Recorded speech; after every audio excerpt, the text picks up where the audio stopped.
try to preserve some of that buffer depending on how the site grading worked out.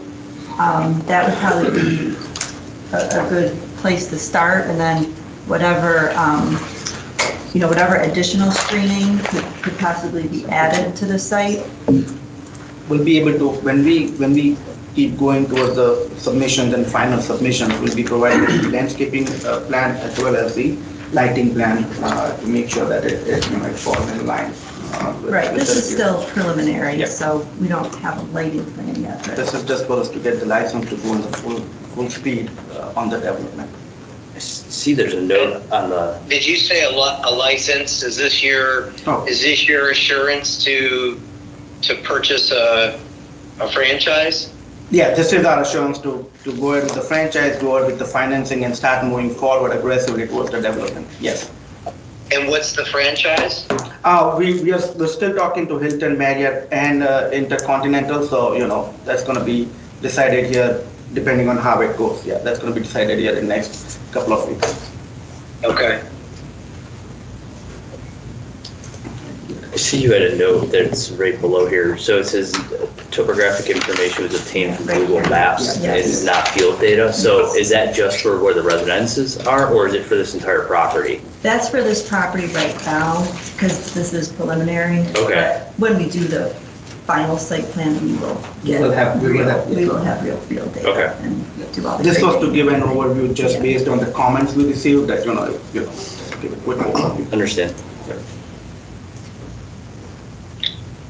So to fully understand the impacts of the use, I think the landscaping and what that flushes out to be is important. So I don't know necessarily how the commission, if you're inclined to approve the conditional zoning certificate, I think you need to have some language in there that ties the performance criteria of the landscaping to the site plan to ensure compliance. Because otherwise, I mean, they seem like very nice people and we'll make sure it's okay, but at the end of the day, that's a big part of a use impact that needs to be understood at this level of application. And if it's going to be more of a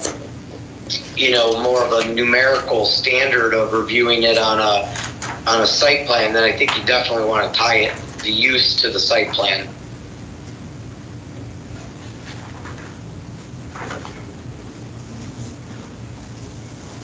So I think I just confused everybody. no, so the type of performance, so that they actually have to do it for, tie it to what? To the occupancy or tie it to the final, or? No, so I would tie I don't believe the commission can make a determination of a conditional zoning certificate without understanding the impact of the visual impact from the adjacent residential of this particular use as it relates to a tall building. And so to do that, I would, if you're going to approve the conditional zoning certificate, I would approve it subject to performance through the site plan. In other words, if you can't come to an agreement on a site plan and what that screening looks like without actual field data, then the conditional zoning certificate is invalidated. Okay. Because how else will you be able to, you're already granting the use then without the performance measure.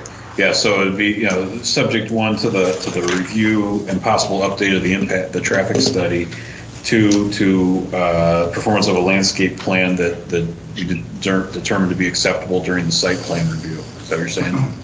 Yes, for buffering. Okay. And if you can't come to an agreement, I'm sure you'll be able to, but for the city's sake, to protect your best interest, I would make the certificate invalid if the landscaping can't be complied. And when you say landscaping, I just want to be very specific. We're talking about the buffer in the back. Yeah, because, landscape buffering. Just the back, Right between the residences and this. For the view shed, of course, we have a view shed diagram that says what needs to be done.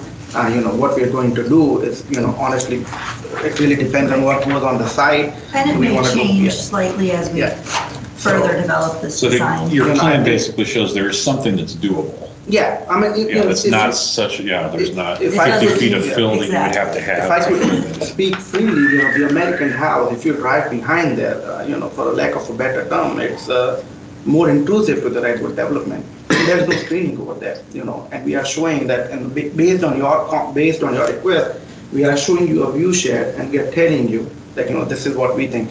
What we would love is that you say that, yeah, this is, 7.5 feet of screening is fine. It could be a mix of mounding, landscaping, fencing, whatever works for us. And then it's just like, we gotta do it. Simple as that, you know what I mean? But for us, to sit down right now before getting the zoning certificate, come up with a plan, and then what actually happens on the field during construction, and then we have to come, I think, that's a little bit unfair. If you look at the redwood development, if you drive by we've already pushed our building more north, we're trying to do everything in the right place. We're not too intrusive to the redwood development. There's only a couple of houses on the backyard. They can see that they have their own screening. If you drive by there right now, there's a lot of wood right behind the house that we are concerned about.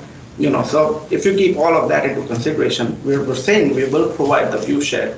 What I'm requesting is, let's not die on how are we going to do it right now, because we don't really know until we get onto the site, start the development, but. I think that's what Mr. France is saying. Is we're not. You can't expect the city to say, go ahead and do it as a design build at the site. That it needs to be documented well in advance for the city to be able to determine if your 7.5 feet is acceptable or not, to mitigate the potential of the view shed, the issues that we're talking about. So while I can appreciate what you're saying, the city has to be able to protect its best interest in the existing residents. So I think tying it to your site plan is your best thing. Otherwise, the planning commission could just table continue to request until you provide the documentation and we're comfortable with what you're proposing. But, it just came tonight. I can't say if 7.5 feet's good. I'm looking at it. It's not based on field survey, I think I heard. And so how do I know? That's my concern, is that it's not based on field survey, that it's based on just Google Maps, and it's not, just with this piece of it right there, at least is my concern, where. Yeah. Brian also mentioned something about Board of Zoning Appeals on 2 issues. I haven't heard anybody talk about them. Are we getting to that? I think we're getting to that. I think that's separate from the conditional zoning certificate. Okay. Joe, were you going to say something? Almost. I was going to say that I think what Mr. France is alluding to, and I think the architects and engineers here concur totally, is that you don't have definite plan for the landscaping. In other words, that should be part of your submission eventually. Yep. And it would have been nice if you'd have had that now with that. If you don't have it, that's understandable, but our hands are kind of tied because we don't know, you don't know what's there until you get that data. Sure. So I think what Mr. Francis Planner was, what he was suggesting is, based on the plan that you've got there, even though it is Google, which it's going to have to be verified, and I'm sure you will, it appears that there is something that's possible. Like we were starting to say, there's not a 50-foot ravine that you're going to have to fill in with dirt. It might not be exactly what you're thinking, but it's something close. You can mound something and put some plants on. It should be able to. What those details are is going to have to come with the site plan when you do everything. So we'll make it a condition of this approval, if we choose to do that, that we are going to have to you're going to have to provide something that is acceptable relating to this visibility and things like that. And if we aren't, then that would pull back and take away the conditional zoning certificate. Okay. And if we can't come to some agreement, or you can't provide something that would provide some kind of reasonable level of screening. Is that what you guys are hearing? Is that what you think here? That sounds right. Yeah. That sounds about right. Okay.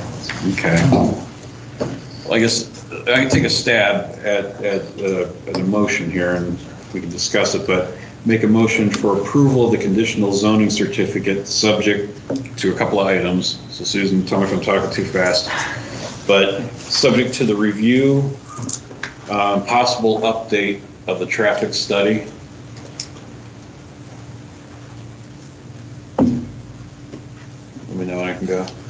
Okay. Okay. Performance of a landscaping plan relating to the buffering that is tied to the final site plan approval.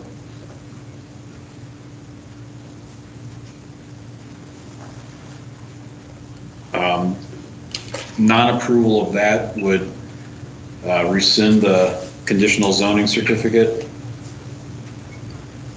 An approval would. Yeah, and that should all be based on. Wait. Non-approval would. Non-approval would rescind the conditional zoning certificate. Okay. And all this would be based on actual survey. Just I mean, okay. the final plan would be, so. I think that's all that I can think of. Is there a second on that before we discuss? Second to Joe. Did I miss anything, Mr. France, or did you hear anything different, or do you guys have any comments on that? No, I think I heard you say the landscape and landscape buffer plan. Okay. Right, because I think the applicant even pointed out, it's not just landscape plan, but really it's Related to the concern buffer. is the residential to the south and a buffer screening plan for that area. Yep. All right. So on the conditional zoning, we've got a motion and a second. So let's is there any other discussion? Okay, all in favor? Aye. Okay, nobody was opposed. So now, dealing with the preliminary site plan.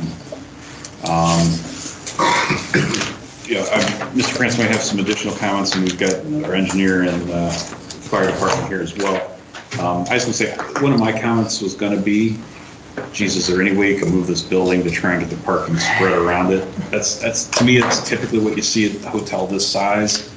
And, instead of having the building way back here and just, full parking lot in front of it, all this big, and you guys came in and have that already with that. So I'm glad that was one of my biggest comments is, geez, it's a lot of big parking lot out in front of it.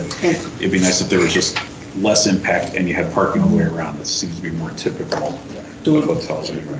The original site plan, I can see your concern. What we were trying to do was we have a nice, proposed patio in the back. Yeah. And we have 90 feet radius. That's a lot of nice greenscape. Would be good for, to have no blacktop when you're Behind it. sitting. Yeah, you're behind sitting there it, in the evening. So you prefer that you have a nice peaceful atmosphere, and there's a lot of the main entrance is the proposed lobby. People enter through the lobby, so you want 70-80% of the parking, coming through that. So that's how we came up with the original plan, because there was all that stuff coming in. But this solves everything. Couple of different, yeah. It does solve everything that you're looking for, and I'm glad we were able to present this right away, in a short. Okay. Yep. Good. Mr. France, you want to go over any of your site plan related comments? Anything else you haven't gone over? Sure. So we talked about it sounds like everything's going to be out of the setbacks. Is that with my comment number one? Yes, everything is out of the setbacks. Okay, and out of the easement area, looks like you have. There is parking in the easements. What about the dumpster enclosure? That's not in there. That was moved. That is not in there anymore. Okay, and parking in the easement's acceptable with the easement? We're still getting title work on it, so we will verify that. And that's a First Energy, is that what it is? No, there's storm sewers there for adjacent property, and when Girl Scout Way went in, there's a storm sewer for the road. Okay. So it's all storm easement, no. And who are those easements to? I would have to verify that. We'll have to look at that. Okay. The storm sewer is for the adjacent property and the road. I believe one was within the properties of the subdivision, and the other one was to Macedonia. You ordered a title report? No, we've not yet ordered the title report, no. Are you going to order it? Yes, yes, of course. Okay. Yep. So I think that title report would be good Yep. to understand what's allowed and not allowed. And so then the dumpster's out of the setback, and then the patio, the hardscape patio area, that's all out of the setback as well? Yes, we flipped the building, so the patio's on the north side now. I just noticed the label didn't I was get just moved. gonna ask that. That should have got flipped with the building. Yes, that's the canopy for the car entrance. The patio is in the back on the north side. Is the canopy, that's out of the setback as well? Correct. Yeah, okay. Yeah, I noticed the label, but figured it was just didn't get moved.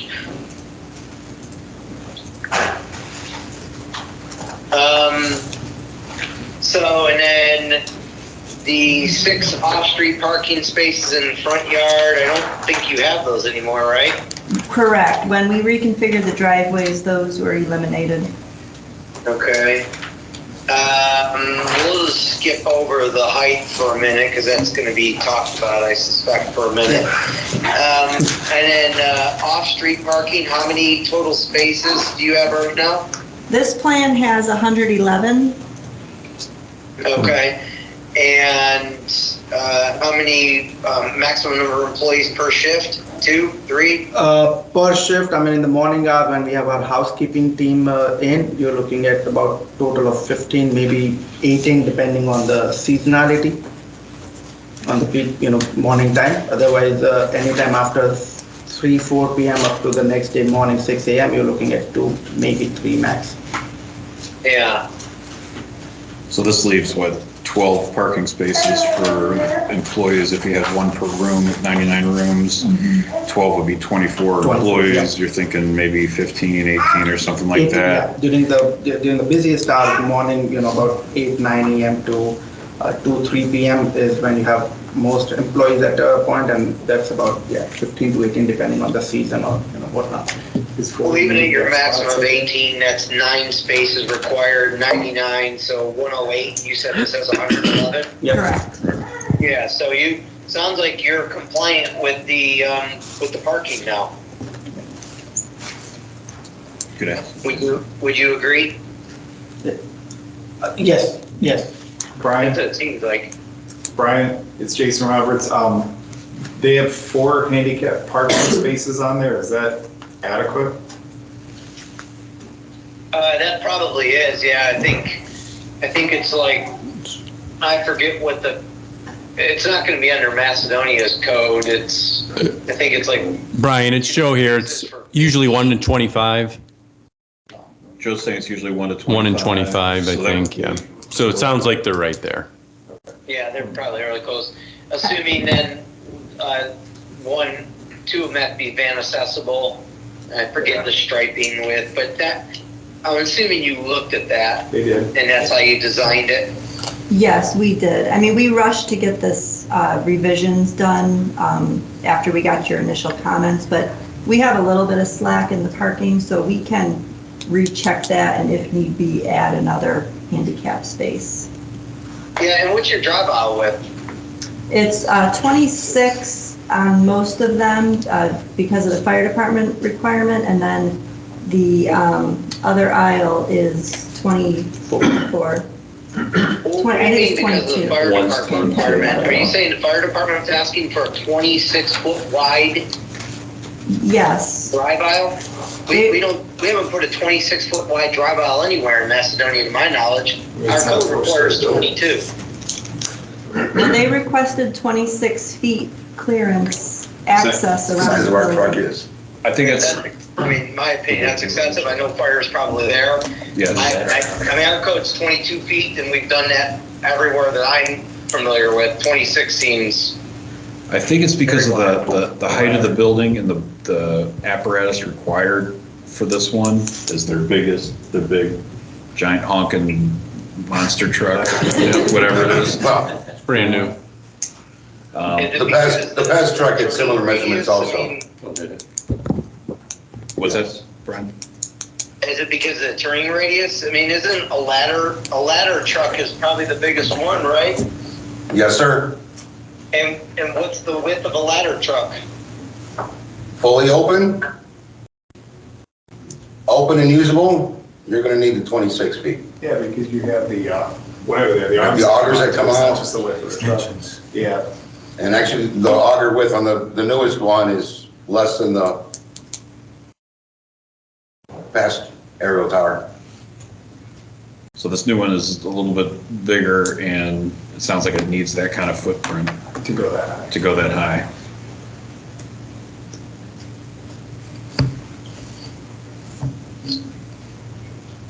So short of wiping out cars when they go to set up, it sounds like sounds like fire department's saying that's what they need. I guess we typically don't design it for that vehicle to get out there necessarily. Right? True. And because of the height, is that why? Yeah. Well, okay. Okay. So it sounds like parking's okay, and then I guess the last two issues are, need to probably be discussed. The height, section 116702G sets the height at a maximum of 3 stories or 35 feet. And so what's being proposed is 4 stories, 42 feet, with an additional 7-foot tall parapet wall to screen the rooftop mechanical.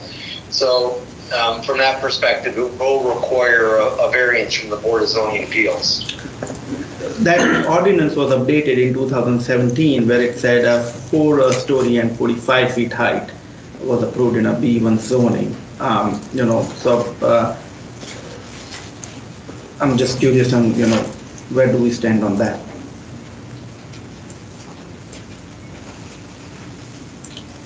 You're saying it was updated?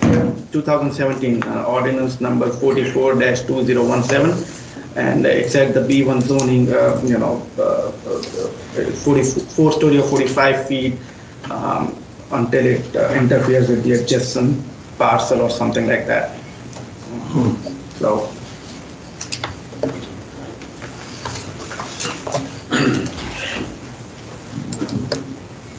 I don't know if those are listed online, if we can, Scott's looking. Yeah, I'm looking at it right now. I don't recall doing a code amendment at the planning commission, but I am getting older. But I don't remember us amending the code. Should have printed it, I didn't. No, I haven't in front of you. I agree with you. Here, I'll read it. It says, no building shall be erected in the B1 convenience business district to a height in excess of 4 stories or in excess of 45 feet, measured from the natural grade at the building line to the highest point on the roof, so long as such height does not substantially interfere with immediately adjacent parcels. Otherwise, no building shall be erected in the B1 district to a height in excess of 3 stories or 35 feet from the natural grade. So what this is saying is, provided it's screened adequately and does not provide excessive or substantial harm to the immediately adjacent parcels, you can go up to 45 feet. All I'm saying is, I just don't recall that ever being reviewed at the planning commission, but I mean, it's in there. Somehow it's in there. 2017, huh? I'm looking to see when that was. Aren't we over 45 feet though? No, we got like 49 feet. But 49, well, we are at 42 feet for the roof trusses, and the additional whatever feet you are looking at, 7 feet, that's to screen the rooftop unit, and that's 7 feet. Is that included in the height requirements, or what it takes to 49? It's 45 plus 10 feet for all the screenings and stuff like that. I mean, I could be wrong, but. So Brian withdraws the BZA 217. requirement. 67. No, the one that which one are you stating, sorry?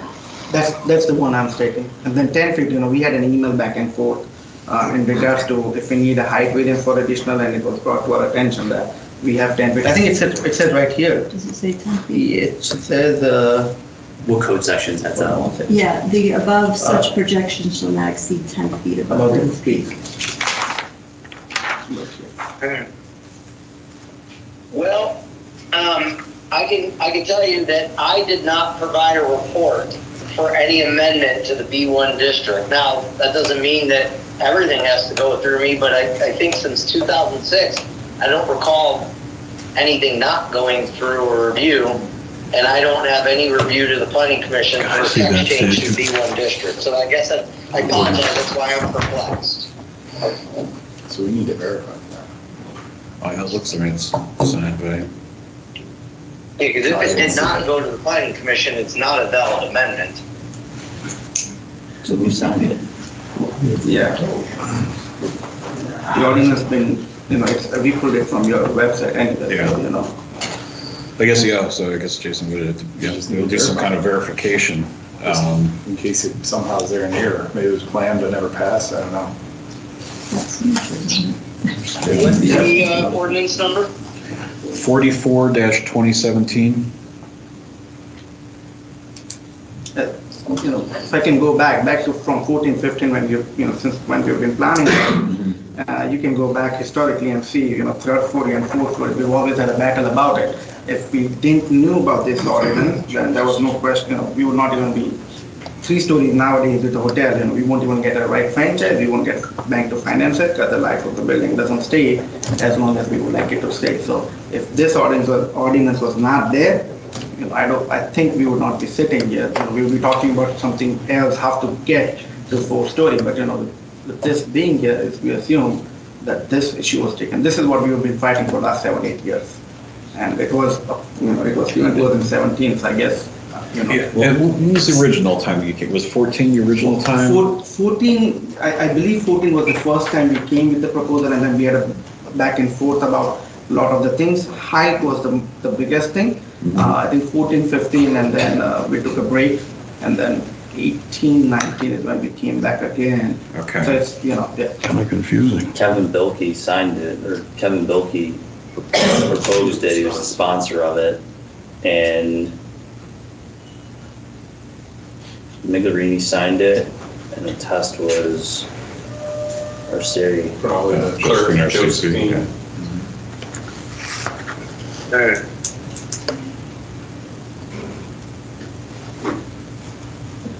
I'm not opposed to it, I'm just saying we need to make sure everything's buttoned up and tight here, so it doesn't become a problem in the future. Open meetings, council and board and council. Well, it sounds like What's the we second probably need to paragraph? run something past the law What's all director. this? make sure Is it confusing? proper That's what I'm procedure was confused about followed. too. The remainder of the codified ordinance of the city of Macedonia shall not be amended unless it's inconsistent. No, I mean, this section is 35. What's the 35 there? There's 45 and then there's 35. 35 is if it can be, I'll just use this word, a detriment to the area, or seen as a negative to the area, which I guess the only way I would read that would be the residential neighborhood next to it. Which we're kind of covering with. Otherwise, it's 35. design Yeah. Information. Huh. Well, what are we going to do? There's the ordinance signed by the mayor, ex-mayor. I guess we may need to send maybe a legal review to make sure the proper procedures were followed. Brian doesn't remember, I don't remember this coming to the commission. He's saying it can't officially pass unless it does come to us. Was something followed? Maybe it was done and we've forgotten about it because it I was. think we ought to approve it subject to the law department taking a look at it. Yeah. I think that's what we ought to do because it's clear. What he's saying is absolutely Right, true. it's documented there, it just may not. Maybe follow there's something we missed. Yeah. So I guess the assumption is that is good, but maybe, we gotta make sure the city did everything properly passing that, I guess. What entails in terms of timeline or whatnot, how does it goes from there on? I'm sure they could refer it to the law department, tomorrow, see how quickly he can get on something like that. I don't know how much research he's got to do, or if there's some research that the building department can do. I don't know if we can guarantee a timeline, but we're not looking at extended periods to do that. I think there's going to be, you guys are going to be back more, but I'm sure you'd like this answer soon. That's kind of, I'm sure they can make it somewhat of a priority, that I can't guarantee any, a day, a week, Understood, whatever it might, I can't guarantee so it. that ordinance drives this entire project. Yeah. in A direction or B, so if we can, if that is in question, we won't be able to proceed on anything else until we get that. But if that's fine, then. Then you can we keep rolling. If for some reason something is wrong with that, I mean, it would be a BZA application, for a variance. Hopefully, that's not the path you have to go down. I guess we'll have to, I wish we had the answer for you. I'm one of the partners there. Yeah. So what will happen now? So you will see what you have done back in 2017, whether you have something right or wrong. So you're gonna ask your legal department whether you did something right at that time back in 2017. So how we proceed further from here? Because back in 2017, I was the charge of the project. Yeah. And I was here, came back and forth, and we got that ordinance changed. I don't know how I got it changed, I don't know that. Yeah. It's your business. It's typical, because, so what is going forward, like what you guys are proposing right now, what all you want to do? Well, I think at this point, with the comments, and we've still got some other comments to go through, I think there's going to be enough that at best we'll be looking at a preliminary plan approval. I think that's all that's being requested. It's a preliminary plan approval. There's a lot of details that still need to be worked out. We can make a preliminary plan approval subject to that. Like, if we were going to approve it prior to knowing that issue, it would have been subject to a BZA variance. No, but what I'm hearing is that you're gonna check whether you did right, and then you pass that ordinance somehow. Yes. So you're gonna reach out to your legal department and whether you guys did something right or wrong back in 2017? Correct. That's what you're proposing? Yeah. Okay. Yeah. So, yeah, just to make sure it was, we could have done that before, but this group and Mr. Francis was No, I not think necessarily aware of it, remember. this ordinance has been provided to you, Yes. Yeah, that's right. and it is from your website as well. So, I mean, I could make a hypothetical case, you could have forged these signatures off of other stuff brought from us. That's what we're saying, we just want to review it. That I think that's. no, I know you want to review it, so you want to review what you did in 2017. So you can make if that Just want to make sure hypothetical. it was If passed that is properly, correct. protects me and protects us. No, that's fine, it's you better than me, that is for sure. But what I want to make sure, one thing is that once you guys decide whether you did right thing then, and Yes. 4 stories, okay? Well, What was the last question? Okay. We can't make that determination if 4 stories is okay. If, let's just say, I think what you're asking is if that is, for That's some reason, valid. wasn't done. If it is valid and it's done legally, everything done right, Oh, if everything's done right legally, then 4 stories, okay? well, we'll have to keep discussing that. We haven't gotten to the elevations. We haven't talked about any, like the screening. I mean, all Height of those. variance is okay? but if the ordinance is legitimized by your legal team. No, but it says, but the way the ordinance reads too, though, is that it's, if it doesn't cause a detriment to the area. So that, with it being, it comes into the screening, it comes into the, what's being able to be seen from the bill, Right. from the residents is essentially what it's saying. The American house next door, do we know the height of that building? You guys stated it as being 12 The American feet. house. The one over here. The American house, do you know the height of that? No, I don't. That's 44 feet, the 44 feet height to the highest of the point. Which American now? The American house. Oh, I'm thinking you're talking about. Nursing home. That's building right there, that's 44 feet to the highest point of Okay. the roof. That's And fine. That's fine. Let's. But I'm not arguing that point. I'm just saying, like, he was asking if we would approve 4 stories, like, we haven't even gone through all of these other parts of But it. We if have you to have. legitimize the ordinance, then I guess the 4-story, 45 feet is approved.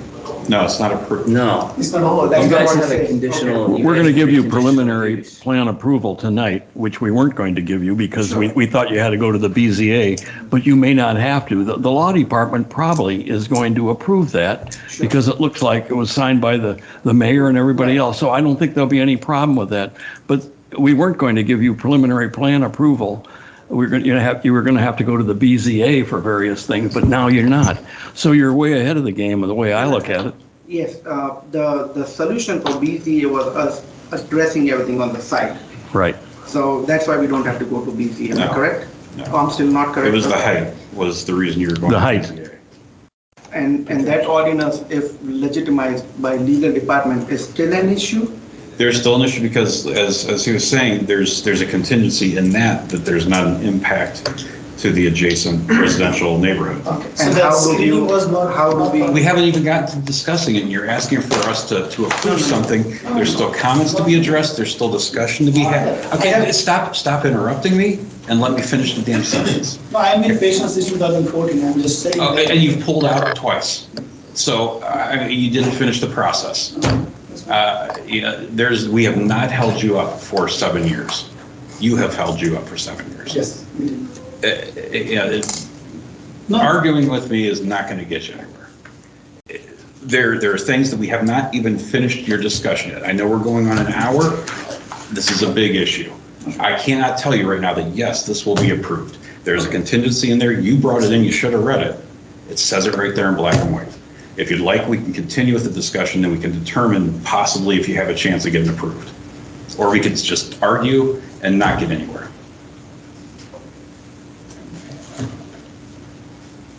Go ahead. Would you like to continue? Yes. Okay. That's the reason we applied for, so yes, we would like to continue. All right. Mr. France, did you have, we were discussing the height. I think we've determined that we need to send this to legal to get, procedure, was all this passed?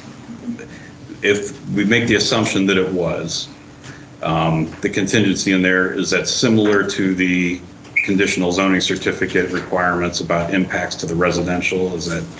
Are we interpreting that properly?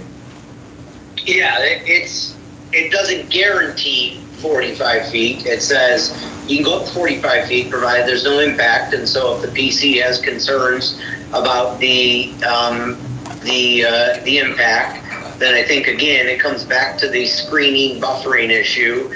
And provided that's mitigated through the screen plan, then likely the 4-story would be okay. But I agree, you can't say yet without fully understanding the screening plan and how to ensure that will protect the adjacent properties. And now, it doesn't say it's just the adjacent residential, it says adjacent properties. The American house, just so you guys know, is only 3 stories and might go up to the 44 feet, but it's only 3 stories. It's not 4 stories as you had stated. No, we haven't stated. We didn't state that. What I said, I brought up the height, that is 44 feet to the highest point of it. It's a 3-story building. It's 4 feet or 45 feet. So, you can read off it however way we can interpret that. But that's fine. If just to understand this correctly, once we get this legitimized, and then once we have a proper view shed or the screening buffering plan, then the 4-story or 45 feet high is not an issue. Or I'm still not saying it right. As long as that issue can be satisfied, the condition in here, as long as it can be satisfied, that's got to be determined what that is. What you will end up proposing. I mean, it could be we might give a preliminary approval contingent to validating this and subject to, there's probably going to be a variety of things. It's not going to be just, but one is going to be the condition in that ordinance. There may be other landscaping, there might be a variety. We haven't gotten through all the comments yet.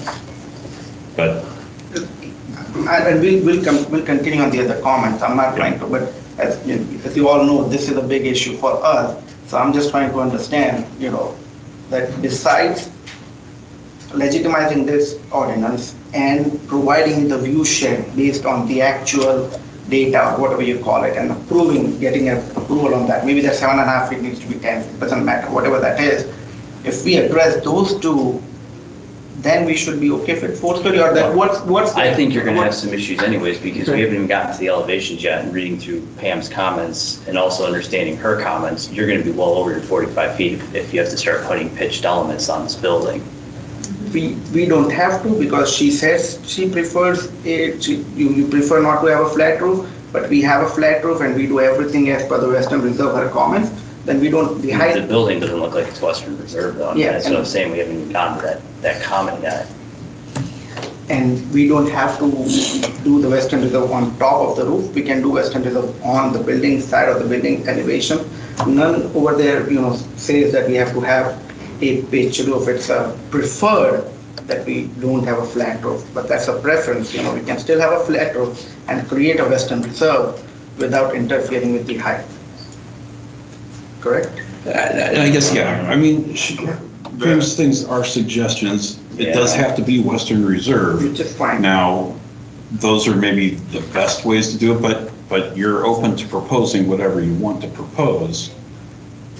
I can't guarantee that will get approved, but. Yeah, and that's the reason I'm not even bringing that in the picture right now, that we understand that as well, but I'm going step by step to understand, because to be very honest, if 4-story 45 feet is an issue, which we would love to hear, if it is an issue, it's fine, city has its own way of doing it, we have no issues with that, but if that is an issue, then we don't want to waste anybody's time.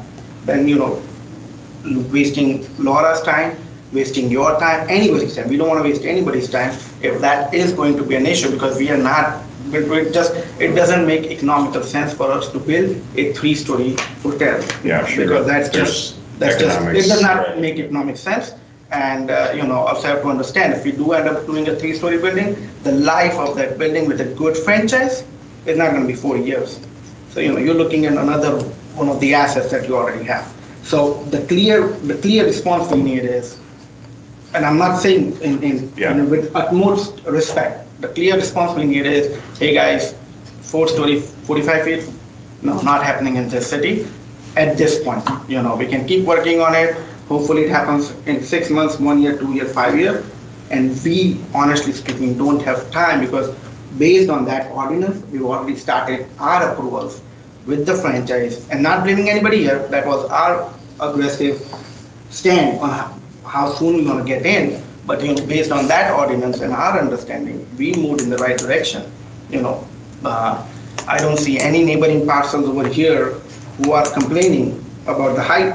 I don't see that. That is our how we are inferring things. So we really need to understand, if that's not the 4-story 45 feet is an issue, then we will not waste anybody's time. So I understand that, but that is not anything we can handle here. Let's say hypothetically that wasn't passed right. That's a board of zoning. That's not planning commission. That's potentially city council. That's all that stuff. So I appreciate the speech you just gave, but probably gave it, in my opinion, to maybe the wrong audience. I understand the position you're in, but if we find out there's some problem with that, or you can't meet the requirements of that, then it's your choice if you want to take a board of zoning. And then if you take it there and they approve it, then you can come back to us. Okay. Can I ask a question, Mr. Chairman? Go ahead. So this is a question for the commission. If the 45 feet is valid,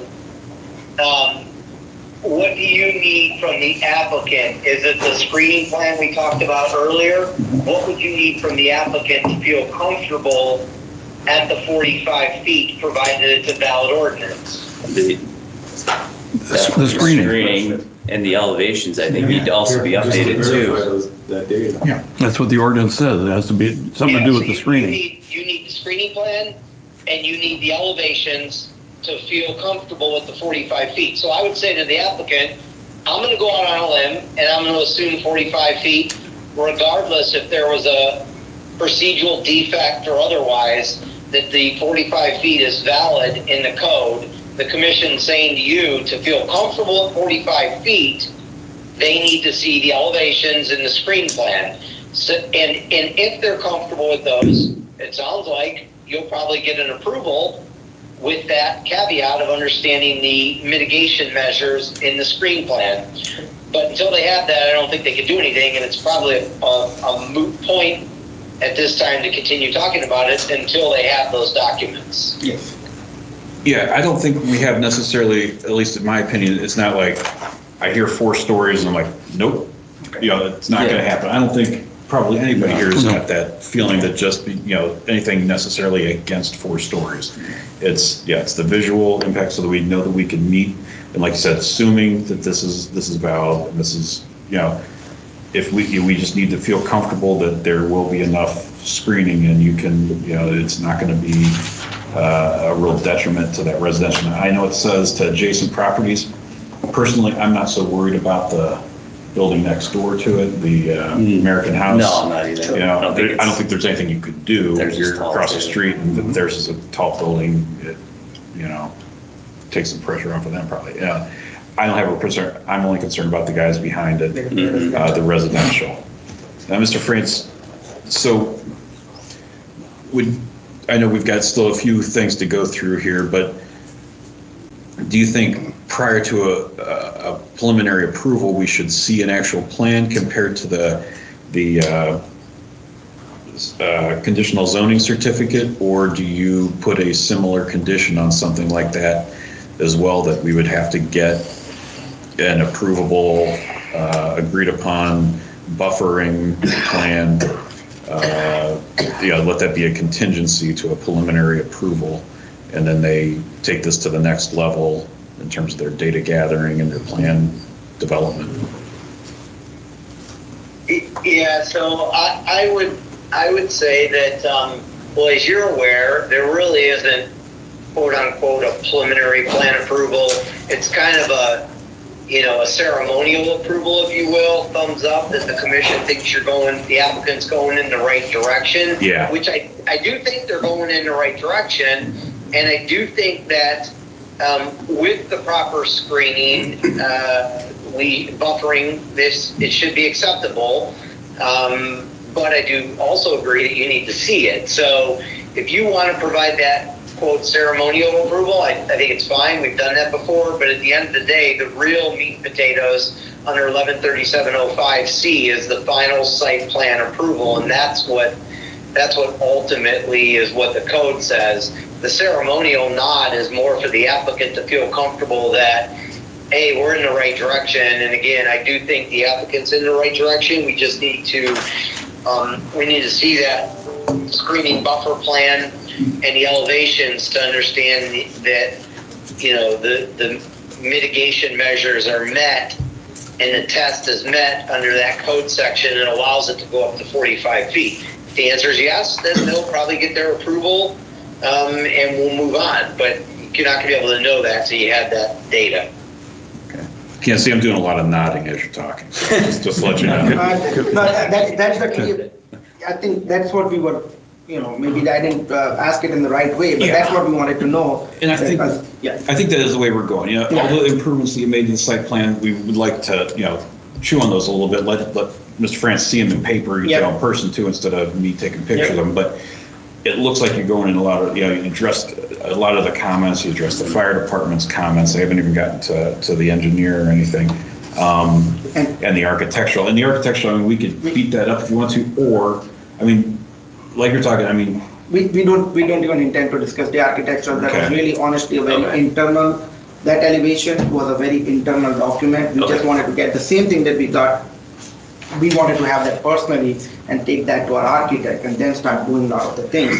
And we understand the height is the issue, because as soon as you start looking at the pitch, a lot of those things, then we're going to be crazy height. That was my concern I wanted to bring up to you, that like the height, I don't think anybody has an issue with, but I think if you're asking if you can go 3 or 4 stories, if you're going to put pitched roof elements on this, you're going to be well over your 45 feet. So that's where, and Pam's comment did say that flat roofs are not preferred. Yes, so it's just a preference if we can work around it, because if you look at a lot of the buildings around here, they are flat roofs, yet they are Western Reserve look. We have built hotels in the past in our extended family, but it is all brick building, Western Reserve look, and it's a flat roof. It's a preference. If we can avoid that, because we don't have room to play with. I know you don't. That's what I want to make sure you guys understand, that like there's no. Yeah, we don't. We understand that. So and there's 2 things. So we don't have room to play with the height. So pitch roof for us is out of question. So good to know that it's a preference and we can, work around it. But 4-story versus 3-story is not even a discussion for us, because it just doesn't make economical sense. That's all I'm saying, right? You can see how tight the site is. All we can do right now is knock down 1 floor, and now we're not looking at 99. We're looking Kevin, can I move this along? We're getting late. Could we just have approve the preliminary plan subject to the law department and to our final review of the site plan? We could, but I guess like Brian was saying, it's kind of a ceremonial thing. It doesn't really. Well, maybe given the ceremonial thing, we can get out of here. But then there is also a lot of contingencies. The other thing is to continue it just continue it to the next meeting, let them go back. One way or the other. Some of these things. I think, I'd like to move it along. Real quick before, just in case there's anything critical, Mr. Gelati, do you have anything that needs to be discussed that should impact this? I mean, not really. You guys probably saw my memo. I really only had 2 comments. One, they set aside an area for their stormwater quality pond. So that's the right thing to do. So that's a good thing. And then like any site, it would be subject to a wetland delineation and conformance with all, federal regulations. That's already done. That was done a few weeks back. I'll email you the wetland delineation as well as the traffic study, so you'll be able to have a look at that. But that was taken care of here. All right. And so, Mr. Chairman, Yeah. I would just say there are a lot of outstanding issues that it would probably be my preference that the commission consider just continuing the matter to work through these items, continue it to the next meeting. Maybe they can get the items submitted quick enough. And if I can, just if you can indulge me for one more quick second on a question I have for the applicant. Go ahead. So it's my understanding, reviewed a few hotels in my day, that the internal size configuration and such, that's set by the brand. And you've indicated that you're still working through Hilton, Marriott, IHG, I think you said, and I have to believe that the internal configurations are different for those brands. I know they are for Hilton, certainly. So I'm wondering on the internal size and size of rooms, is there any ability to have a larger, let's say, meeting room? Because I think your largest meeting room was 18 seats. Yeah. Is there ability to have a slightly larger meeting room, or would you consider that? At this point, it does not look like it. When we talk about the meeting room, we all, again, I'll try to cut the chase. It's not going to make economical sense for us as well as the city in terms of tax revenue generation to have a meeting room in the building. That's the additional, the larger meeting room. That's not our bread butter. That's not something we're good at. Unfortunately at this point it's not. But we can always take it back to our architect when we go and talk about the elevations, and we can work something around and go from there. Okay, thank you. Mm-hmm. Yeah. But Bob, do you have anything? Nothing yet. No. Nothing beyond what they've Nothing kind beyond of addressed. so far. Okay. Well, I guess, do what you said, take all these comments, take them back. In terms of the architecture, as long as you work through the building department, there could be some back and forth if you want to with your architect and the city's architectural review. Just, work through the building department. Don't reach out to her separately, if you don't mind. And if they want to just connect those two, they can, but sure. At least start with the building department. If they want to, to kind of short circuit some of the, get all the way here to finally get your comments, it'd be good to get some back and forth. And I think it's probably on all the issues, you could probably work with the staff just to help move it along. So with that, I'll make a motion to continue this to the April meeting. There's a second? Second. Okay, more discussion? I think the comments you have from us is really what you were coming here for, so you can see. Yes. Yeah. In the meantime, we're going to send that ordinance to the law Yes, department we'll be doing anyway. that internally, yeah. All right, all in favor? Aye. Okay, and thank you. I apologize for not being aware of this, but we will get to the bottom of that. And the only request that we would make is if that could be a priority, so we know if we can keep pushing our efforts towards everything else. That would be the only thing. I'll leave these guys back here to. Mr. Chairman, I was going to say the filing deadline for the April meeting is this Friday. So maybe a little quick, so it may end up being the May meeting, which even though I said to the April, is fine. Okay. Thank you. Thank you.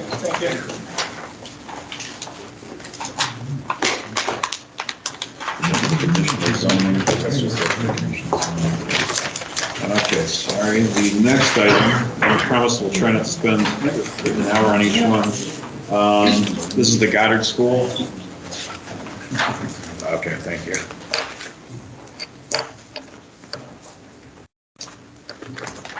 So this is, good evening. Thanks for waiting. No problem. That was 1:17 on the agenda, 11:30. Yeah. Can we get your name for the record? Yes, my name is John Elsey. I'm an architect with GBC Design in Akron. I know this has been before you before. Yep. And I know a lot has happened since the last time.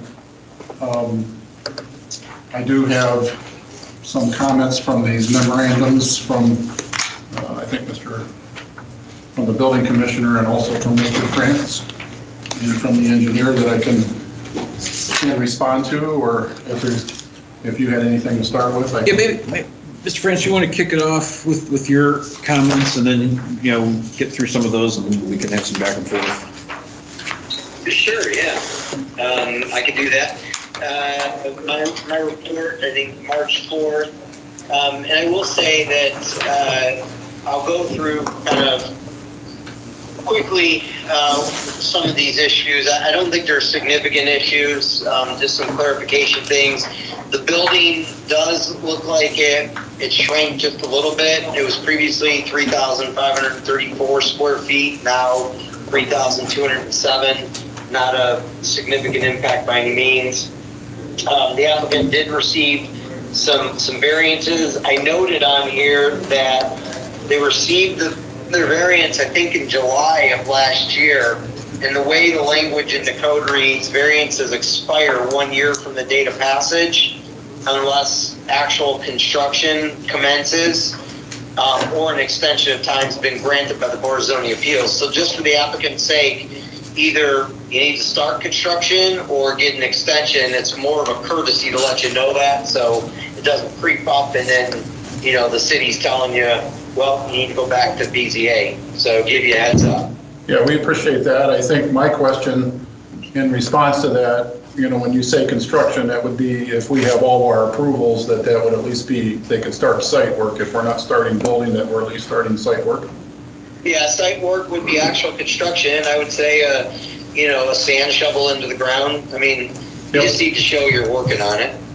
So with that said, I know that part of our submittal was actual engineering drawings for the sewer relocation and also for site, which my understanding has been submitted for review, but also to Department of Sanitary Services. And I was hoping that I'd have some response to that today, but I have not heard that yet. But those processes are those items are in process, and if they get approval and we get approval here, that they'll be starting, the intent is to start this site this after school year.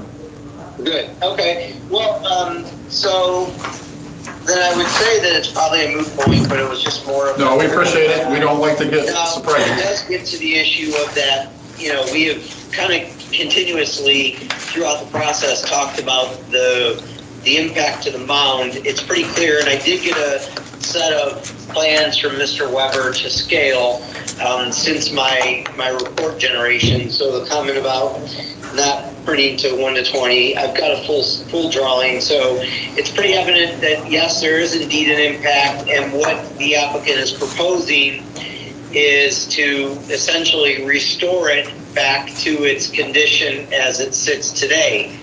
Now, with that said, it's sort of a trade-off because now the setback that's being provided is being reduced. It's going to be a reduced setback of 55 feet from previously 70 feet. So how that works is essentially the code says you have to have this landscape mound in place, you have to have this buffering. All of that was in place. That's how the reduced setback occurred in the first place. Now the mound's going to be disrupted, and the applicant's saying we'll go ahead and put it back to existing condition. I will say that mound's been growing for a long time, the vegetation, and so it's probably going to be difficult to get it back exactly how it is now, particularly as it relates to the landscaping. I had a brief conversation with Mr. Rodick. I feel comfortable with approving it the mound impact subject to a longer-term maintenance bond by the applicant owner. So in other words, you disrupt it, you put it back into place, and you allow time for the vegetation to grow. And if during that time period, I would suggest 3 years. I think Mr. Rodick was going to talk to the city's arborist, but if during that time period the vegetation dies, then the applicant owner needs to replace it to the satisfaction of the city. But just 1 year, I don't think, is a long enough time period to give that vegetation to establish. So that links to item number 1. Yeah, I would say that they would be agreeable to that. I know there's been discussion that, there might be some things they can save, but it's going to be hard to save and transplant and replace. But there was also discussion of, maybe to start with some additional plant material also. But having it for a 3-year should be, I would think would be acceptable. Okay, and I think, we'd want to see, because I think what you just said was likely there's a majority of that landscaping is going to probably not make it, and I would agree with that, and that's what I've been trying to get at all along.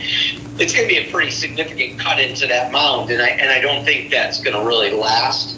And so I do think you need to show a landscape plan that assumes the worst case scenario and what the new vegetation will be and how long it will be guaranteed for. Correct. And that's a really kind of a technical issue. Provided the commission finds that acceptable, they can approve it subject to, and we can get the plan and review it and make sure we're comfortable with it. Correct. At this time, the landscape plan would come probably through Mr. Weber or from the owner. But I think that they were obviously trying to get into the sewer approval process first. So. Yeah, Matt Weber, I don't think even knows how to turn a hose on to water his grass. So, by the way, I'm teasing because I like Matt. I would say you need to have an actual landscape architect provide that detail. I don't think Matt's really qualified for that. I would not disagree with that statement. Excuse me, Brian, I'll be sure to let Matt know that that's the way you feel. Send him a message right now. He's watching the meeting. He just can't talk. He just can't talk. If he really wanted to, he should have been here. Right? Yeah, right. So, yes, I know that he has access to a landscape architect, and if not, I have 2 or 3 myself, so that we can get to. Yeah. Okay. And then, so that aside, parking was dealt with again with the variance. I'm on number 3 on my report sheet. Sheet A102 shows that the air conditioning units are being screened by the existing landscape mound, but it does seem to depict overhead style doors on that western building elevation. No, I thought I was looking at it wrong. I think, yeah, no offense, but I think you're looking at that wrong. So there's no overhead doors on, I'm sorry. I think there's just windows, Brian. They're just windows, and okay. And also to explain that some of the comments on some things that whether they match or not. So we actually took the existing building and had kind of screened it, half screened, so that when in the elevations, they look lighter and the new looks bold. And but then we added rendering to it. So some of the things that you're talking about, maybe the shutters are bigger or whatever, that's because they don't stand out. They don't read like the new shutters. So I brought a full size here to show them that actually there's lines that don't show up because we were screening. Mm-hmm. We actually screened the existing to show it as existing and to let it fade in the background. That's why these dormers look a little muted. That's why these shutters look muted in comparison to the proposed shutters, to the proposed dormers. The whole intent is to match everything, dormers, brick, trim, etc., to make it look as though it is the same building. Mm-hmm. So then to look at the screening of the air conditioning units, we show them on the building being attached to the building, And that's only because the proposed grade was going to be dropping very quickly at the rear of the building. And so we were proposing to have them attached to the building, and we would probably lower them as much as possible. Now, if the grade allows for them to be on the ground, we would prefer that. And then we have no problem if we can't get the landscaping to screen that, you know, if we needed to add some other screening, like, you know, some fencing or something, we're also agreeable to that. Yeah, and I think that your landscape architect can identify that on the screen plan. Correct. I know that on one of our sections, we actually showed here on A102, this was actually, we were showing the mound and the existing landscaping in comparison to the air conditioners. So that was actually supposed to be a true, I don't know that that's been updated to Matt's new plan. And so it will be buffered by the mound, but not necessarily by some of the mature landscaping. So, but I think we are also hoping that we can lower this on the building. I mean, graphically, we've shown it off the ground, but that's not our intent. Our intent would be to actually get it as low as possible, but we mounted it on the building so that it wouldn't be tilted off the end or actually grading that. And if you're not able to get it to the ground, and I'm assuming you're going to concrete anchor it into the wall, you're not proposing any sort of hokey like framing system to prop under it, are you? No, actually, the manufacturers actually have a, and I can get you pictures of arms that are basically, you know, metal support arms that we do it all the time on $1 million houses to, you know, to get it up off the ground and out of the snow, if nothing else. Mm-hmm. Kind of a shelf. It's a shelf, but it's actually can come from the manufacturer. So you're not going to raise something up to 2x4? No, it actually has to be rated to, you know, I know Matt said maybe some 2x4s, but I was proposing Eating tonight. I've known Matt for 20 years, so I can And then say. is there, so A201A, A201B? Yes. So probably shouldn't have brought the B, but that's okay, we can talk about it. If I go to A201A, so what has changed in comparison to the last submittal, we had shown in the gable ephes only because the front gable has a little bit of ephes in the front existing. And we were proposing that in the back, and I think there were comments that that wasn't natural enough for that big of a gable. So we were proposing that to be brick. And actually, this is similar to what the owner has done in, I think, the Solon. He's done the same addition, which I was not the architect, but I've seen at his location in Solon. He's done this similar addition. And so this change on here is the fact that it's all brick up in that into that gable end. And that this is actually a scissor truss. And so that's why he's used a circle top window there, which is probably more Western Reserve. The other one was a proposal by the general contractor, and again, I apologize, they're not meant to be different window trims. It was a rendering situation, so if you can look away from the white trim around the one and not the other. To be honest with you, I'm not sure this could actually work without a stick building that section versus a scissor truss. The whole idea of the scissor truss is to stand this, and usually if that's a 412 pitch, I can only get a 212 on the inside. This is almost showing it as though it is, you know, a true vaulted ceiling that would be following the 412. So I'm not even sure that I'd be able to get these triangle windows. I might be able to get, you know, some sectional windows in the middle. You know, so the only thing that we were really proposing was probably on A201A with the circle top because we feel that that fits within the Western Reserve and also within a scissor truss.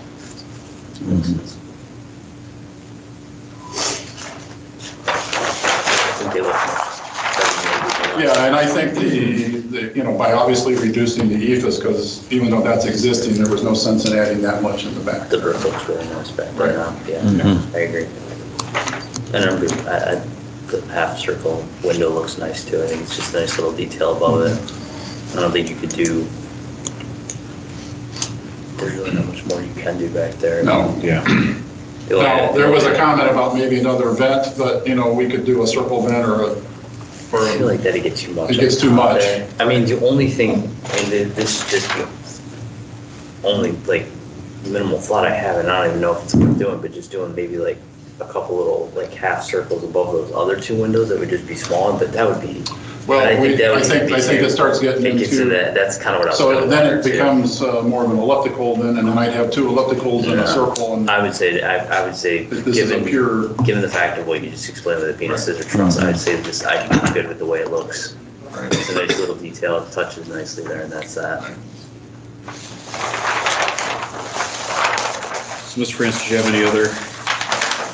He got a couple things that he unfolded in his comments. And the only other thing I had was just related to lighting. Is there any additional lighting other than the wall packs? No, my understanding is really there would be minimal in the rear, possibly, maybe some down lights, accent lights, and then really lighting at the down lights at the doors onto the playgrounds. So yeah, there's no intentional to be really any more than the wall packs. And do you have anything that shows, it's pretty close to that property line. I'm assuming there's no... Actually, I'm not sure that they are even looking to put anything on that north side because it can't be accessed. The kids aren't going to be able to get back there. It would only be for mowing, and it would only be if there was possibly just from a security standpoint, and that could be put on a... They are calling them out. I think that's what Brian's asking. It's just two new wall-mounted cut-off down lights. Yeah. I mean... They're just supposed to be accent lights. They're not really supposed to be, floods or anything. I do remember that we put those up. Yeah, because it's with the impact to the mound, understand it's going to be put back in place. And that house actually behind there is one of the closer ones, kind of to the back of the daycare. I mean, I don't think it's going to be a significant issue, but it'd be nice to have something that says, hey, it's not going to exceed a half-foot candle at the property line. I could get a photometric for what we pick, if that's what you're asking. I have no problem with that.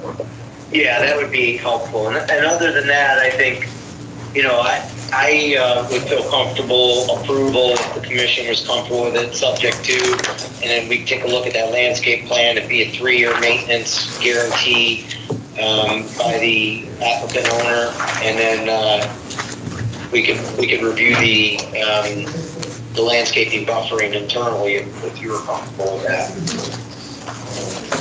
And this would be for which approval you're recommending at this point? Well, I mean, really, if the commission's fine with it, I'd be honestly fine with a final plan approval subject to. I mean, we've seen this plan 3 times. I think it's the 3rd time. Yeah. I think it was more that the items that we were asking for weren't being provided. Now they are.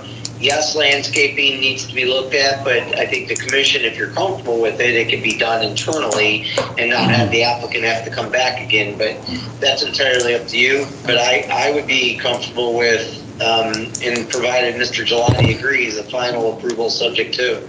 Okay. Mr. Gelati, do you have any thoughts on that? Yeah, no, I agree with Brian. I think we can give an approval here, and then as usual, we can, on our end, roll right into the final detailed administrative approval pretty quickly. And Brian also touched on what was my main comment, was protecting the mound and the screening in the back. And And I agree the longer period of time, 3 years is probably good. And you think about it from a practical point of view, I think the property owner is really responsible for the trees and the mound regardless, in perpetuity. If they died tomorrow or in 10 years, the property owner's got to restore the screening. It's the purpose of it. Typically, the purpose for that is really for the contractor, a 1-year warranty, but you're really putting it on the owner to, I agree. Yeah. Well, yeah, the owner can get a longer warranty from the contractor. Correct. I think that's my point is that he do that and he provide that in some sort of maintenance guarantee to the city. Understood. I think we'd be agreeable to that. So I think things that we'd be looking for would be the landscape mounting plan to be administratively reviewed, photometric plan to be reviewed, 3-year guarantee on the landscape mounting. I was looking through the architectural comments. It looks like there was, a couple of them were just like, hey, that sounds good. Yeah. A couple of them were, hey, just verify the materials are the same, and it sounds like that it is. So I don't think there's anything really necessarily additional for Pam. Do you guys have any other concerns or comments? No, I think you're right. Final plan approval, subject to administrative approval. Okay. So is that a motion? Well, you make it. You're better at this. Recommend final plan approval, subject to administrative review of the photometric plan. Yeah. The landscape mounding plan, including 3-year maintenance bond.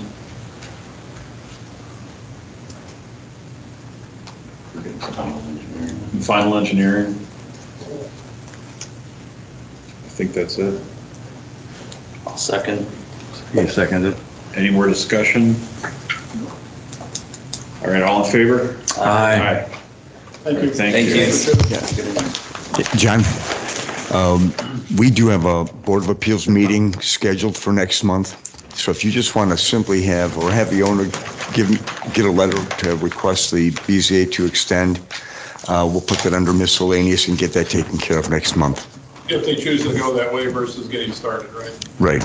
But we may want to It's extend it regardless. It's better to be safe, yeah. And then I'll email about a date. Okay. You say it's for next month, but is there a submittal date for that? It would be Friday. Okay. Good to know. Thank you. Thank you. Anybody need to take 5 now, or do we do one more? Maybe take it quick.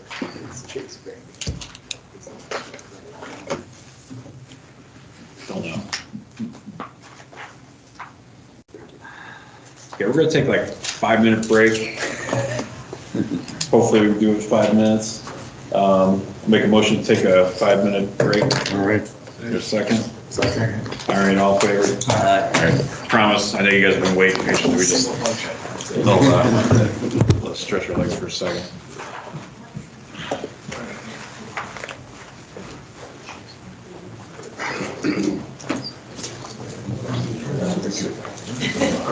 Brian, are you still there? Let me ask you a question. It comes up with the Chase thing. The Chase is over in Northfield Center, that building, I guess it's Northfield. Kevin, do they leave that And ordinance with you? Pam said in a couple places there that you have to comply with the Western Reserve.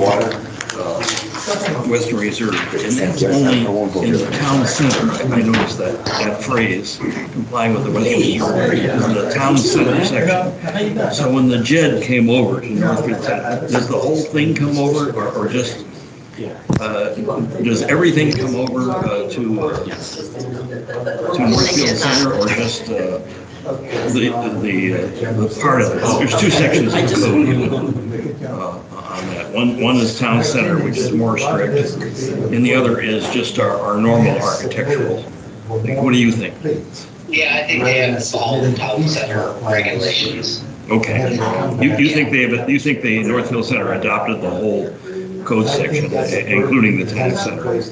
Yeah, I think what the way it's come down on that project is that they've said that any applicants in the JED, even if they're in the Northfield Center area, follow all of Macedonia's regulations. Okay, including the town center, which does not apply to all of Macedonia, as you well know. It's just certain pieces of Macedonia.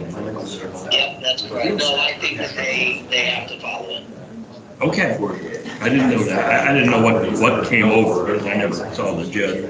And the other thing is, on that Rock and Hold Boulevard, you know, that one coming in there, oh, they dropped that, so forget it. That's not on for tonight. Did you know that? Is that the business park or whatever? Yeah. Rolling with the, That's pulled, so we won't even talk about it. Well, thanks, Eddie. You better hang on for another 4 minutes. There's two of them. Some meeting, isn't it? Forever. Oh. Yeah. Oh, go ahead. His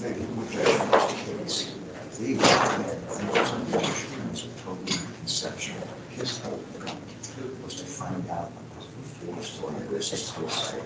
So they probably should have identified something a little bit clearer about your application. So we're looking at the front. Because they said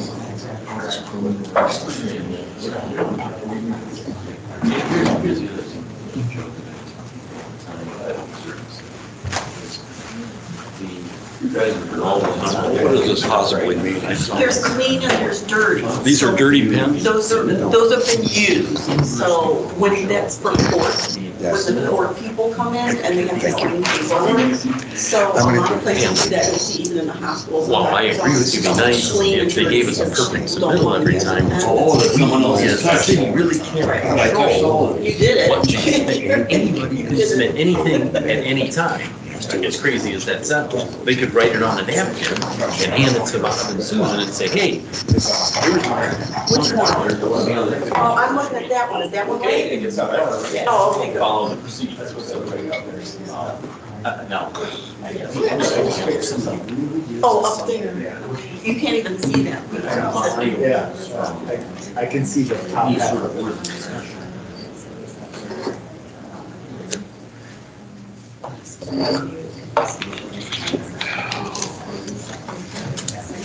He does want something like that, but we gotta be careful. Still there, Brian? When?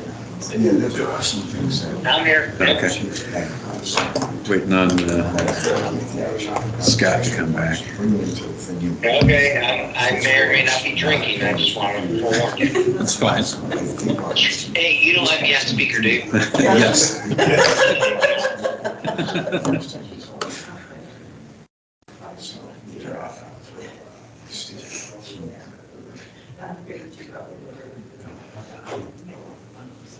Yeah. Okay. You can close those up and what? It'll be 3 minutes, it'll be gone. Okay. Enjoy it while you got it. I used to work in that. Oh. Yeah, I big fan. And when we had mistakes, it would brought our attention. Yeah.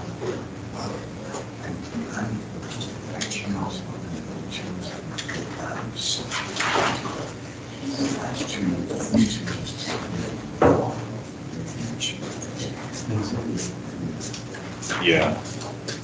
Detrimental. Okay. I appreciate it.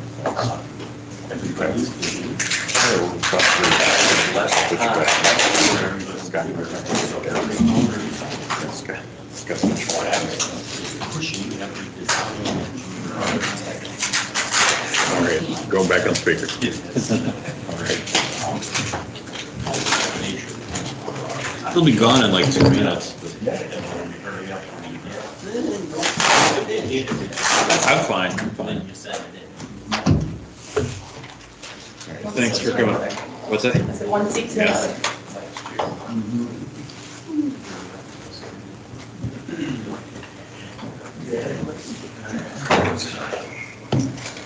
So I guess we'll resume the meeting. I don't think so. Resume, I think we're good. Everyone's still here. This is Chase Bank, that's you guys, right? Okay. Could we get your names for the record? Vaughn Benson, Economic Macy OC Shop Architect. Erica Glenn Buller. Technical energy. All right. Hold on. Plan here. I don't know if we want to, I guess if you want to give kind of an overview of what's changed since last time, and then we'll get into staff comments, if that sounds okay.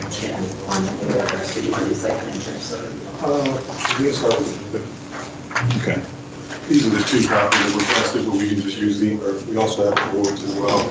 Okay. That one's more convenient for you, everyone to see. We've got, nothing's changed from what you had before, from what was submitted the other day? In response to the comments from your reviewer, those are the elevations that are presented today, and that's what was submitted earlier. The only change from that, we did see the comment, the dumpster enclosure was accidentally shown on there, so we took that off because there's a screen wall on the side of the building. There's no longer a dumpster enclosure. Well, if that's the case, you can probably throw the big boards out here, as long as there's nothing official that we need to get back into the staff. This is the same thing? Yes. I'll look at that.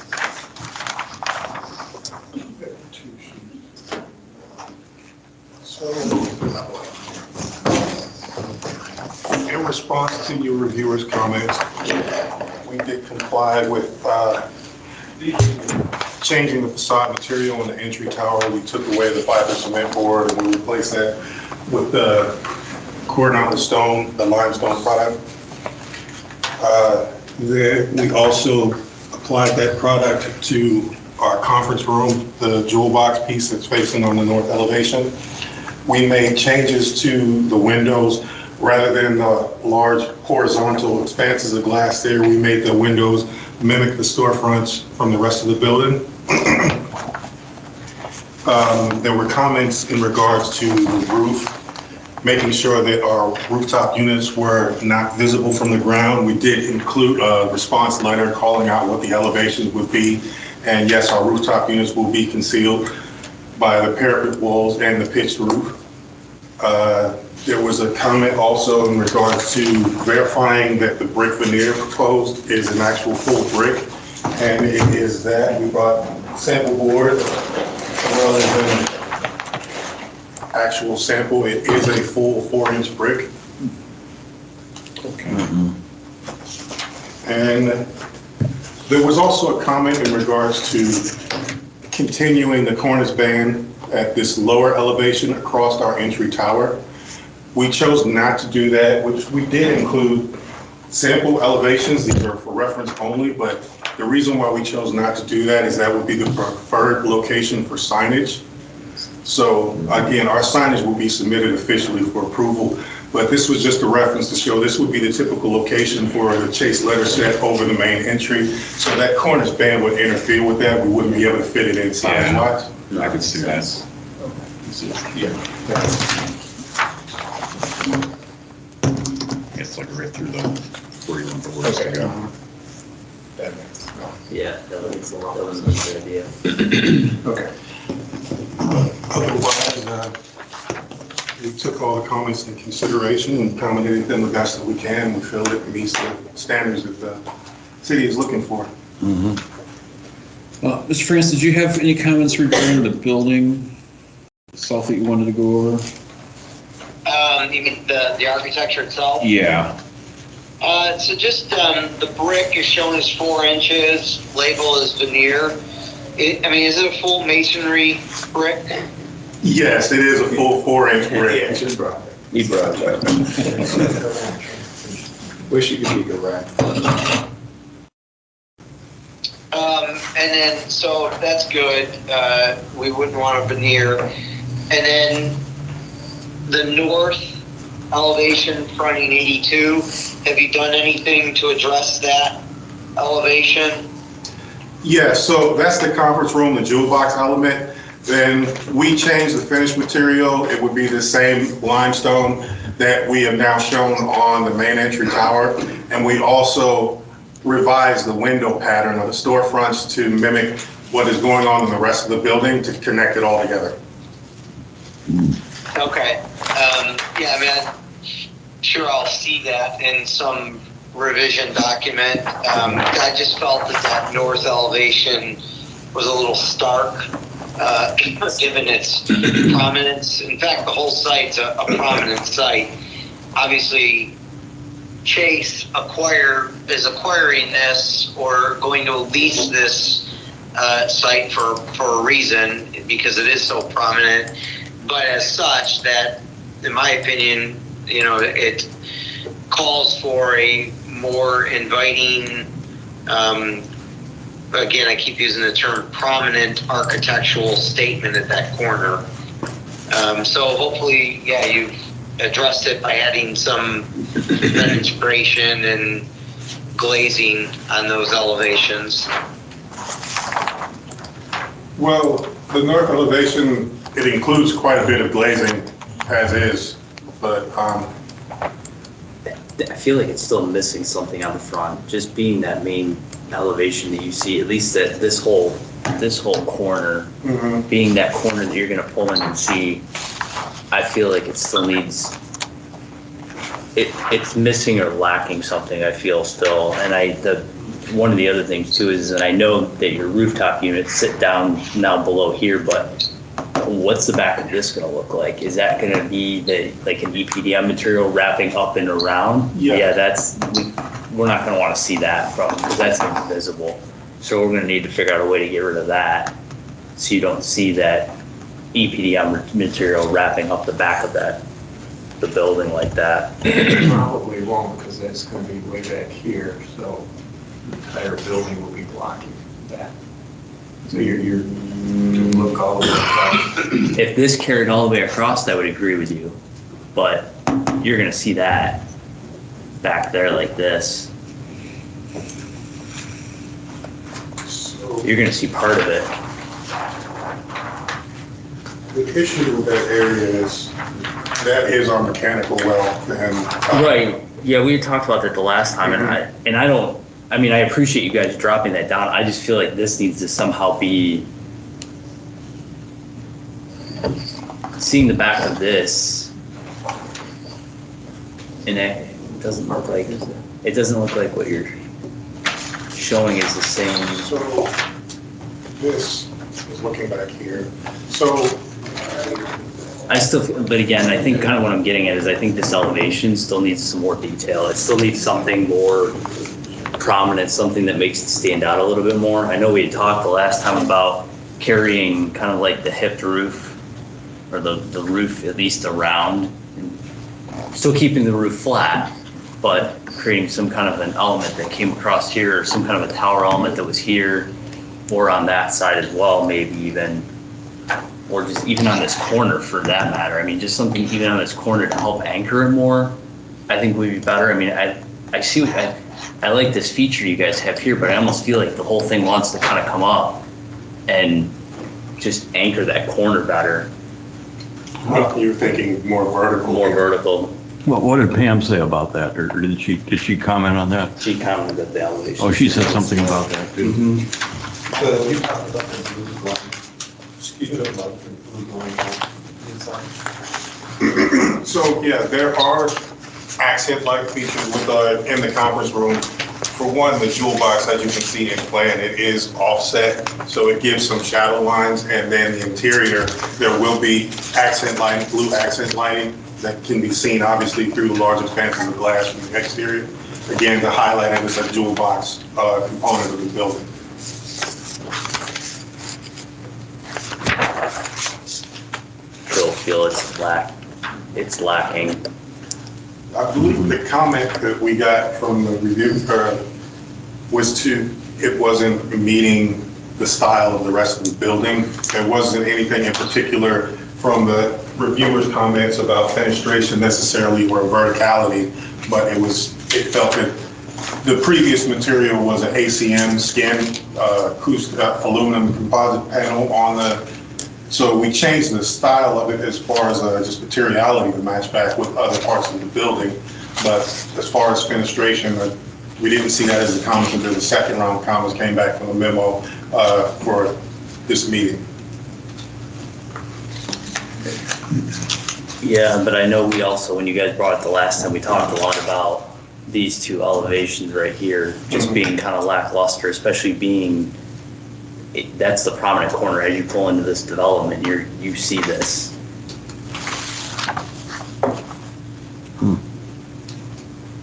I mean, your entry is going to be really, it's in the parking lot.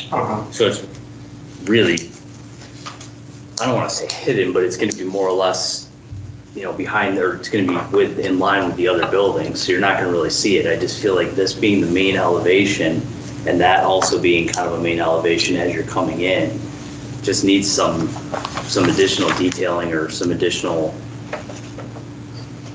it needs something. And I know we had talked about raising this corner up. And I think we talked about the windows being more of like a punched window opening as opposed to being a full window where they didn't go all the way to the ground. They looked almost more like where they were something similar to this right here, where they just were like a punched window opening along that elevation too.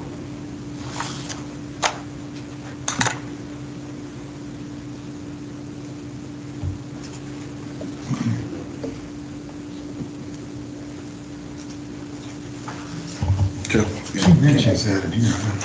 That's what I was just looking at, yeah. Number 7. On Pam Schultz's review dated February 24th, item number 7. I think that's what she's alluding to in the 4th sentence.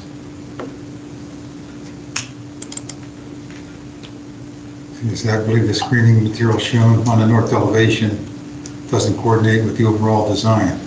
And I thought that was in reference to the roof. Yeah, right, that's what they're. Yeah. Well, but she also points out this whole corner right here. She states later on, the issue of the large design obstacle is due to the prominent corner entering the shopping center. Please provide additional attention to the northeast elevations to solve this design issue. And these aren't anything different than what we looked at the last time, really. Can a gable go there? The area projection from it is very small. We're talking about maybe 3 feet projection out from the other face of the building. So.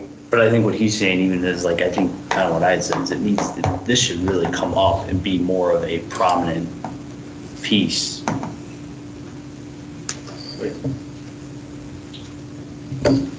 The one at Bertzel. That's what I was thinking of. Yeah. It definitely needs way more. Are those windows, can you pull that back up for a second? Sorry. Yeah, and I think those are the windows we had kind of talked about the last time too, is that they would be more of like a punched window opening as opposed to just being this full storefront system all the way across the entire front.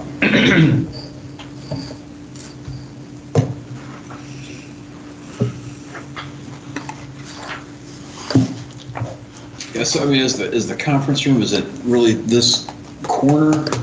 Yes. Is the conference room? The conference room is this piece right here. I mean, yeah, is there something that could be done with the windows to do, what would you say, punch window, basically window without? Well, I think I honestly wouldn't even have a problem with just being on this corner, if this was more, let's just envision this piece coming up and you put a pitch tower element or something on there, but having this glass even go up further and really just kind of truly giving that focal piece. Like if this was more glass going up and you had the tower and then, these were just more of like a punched window opening, I think that would look really nice, honestly. I think that would help take care of this facade looking it just looks really, this side and that side just look really bland, especially for being what it faces.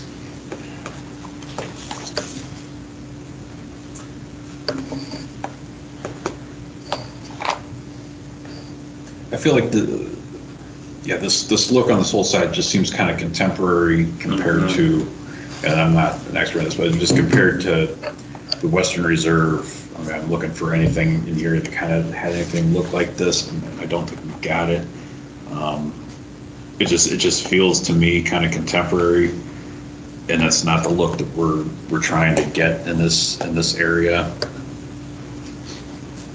Yeah, so is there a compromise of leaving it, you know, your jewel box thing, maybe making that more prominent and putting more standard windows on the side?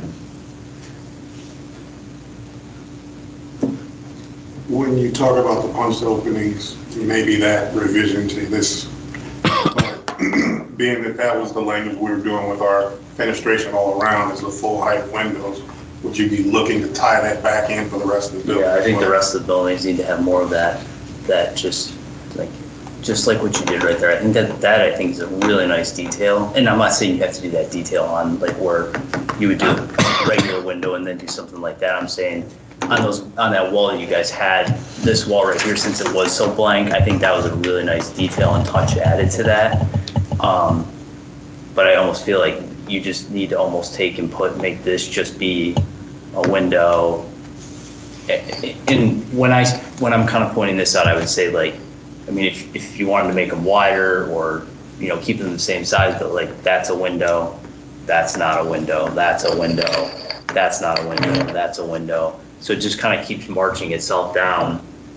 Yeah, similar exactly to that right there, like where you do kind of, it does just have those, it's not, when I say plunged window opening, essentially it's just where the brick is not, it doesn't occur, it doesn't go all the way around. Yeah, that's exactly what I'm saying. This right here is a window on this, like windows on that side. From band to band, yeah, wise. Exactly. And however you wanted to space them. These are our booths here. Mm-hmm. These are like banquet booths. Okay. Yeah, could you put one for each one of those to give you every person a pleasant look out, but. Yeah, I think you could, I mean, even if you were just, can I draw on this? Are you okay with that? I mean, well, excuse me, that was the 2 copies that were requested. Oh, okay. Well, then I'll just kind of point. I mean, even if it was just like that was your window right there. I mean, if it was it doesn't have to be. I mean, if you took and basically kind of created almost like one window, like right there, it doesn't have to say that. I'm not saying you have to stick to like this width right here and march it down. I mean, you could essentially still get one window in that area, one window in that area, one window in that area, and then kind of that middle piece right there's brick, that's brick, and then that's brick. So you still kind of have that nice repetitive look. You still get your windows in these locations where you want them to be. Would that be a similar recommendation going down the west? Yeah, I think elevation. I think that's got to kind of translate. Now, this piece right here can be different. I mean, I agree with you. That's kind of like a signature piece you have on that corner. It's a nice corner element. So if this was more glass and went up higher and had some kind of a pitched roof or some kind of like a diamond type roof up top there, I think that would look fine because again, it is that signature piece. It really kind of calls your attention to that corner for you guys. That doesn't have to be those punched openings, I don't feel. Let's take it back and take a look at it. And then just the other thing too on the front, on this elevation, I feel like there just needs to be a little bit more, and maybe once the signage is on there too, I don't know if there needs to be a little bit more detail just on this, so it's just not one big expansive material.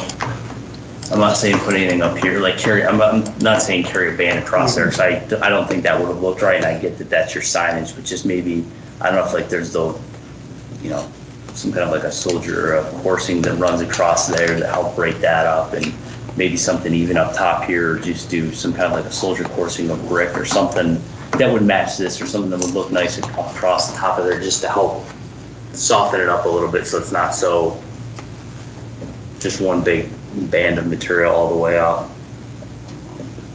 And I know that's the place's front door right there, but the visual from the road front door is kind of that north elevation, so I kind of like what you said. One of the things in that area that I kind of regret is the Chick-fil-A down the street.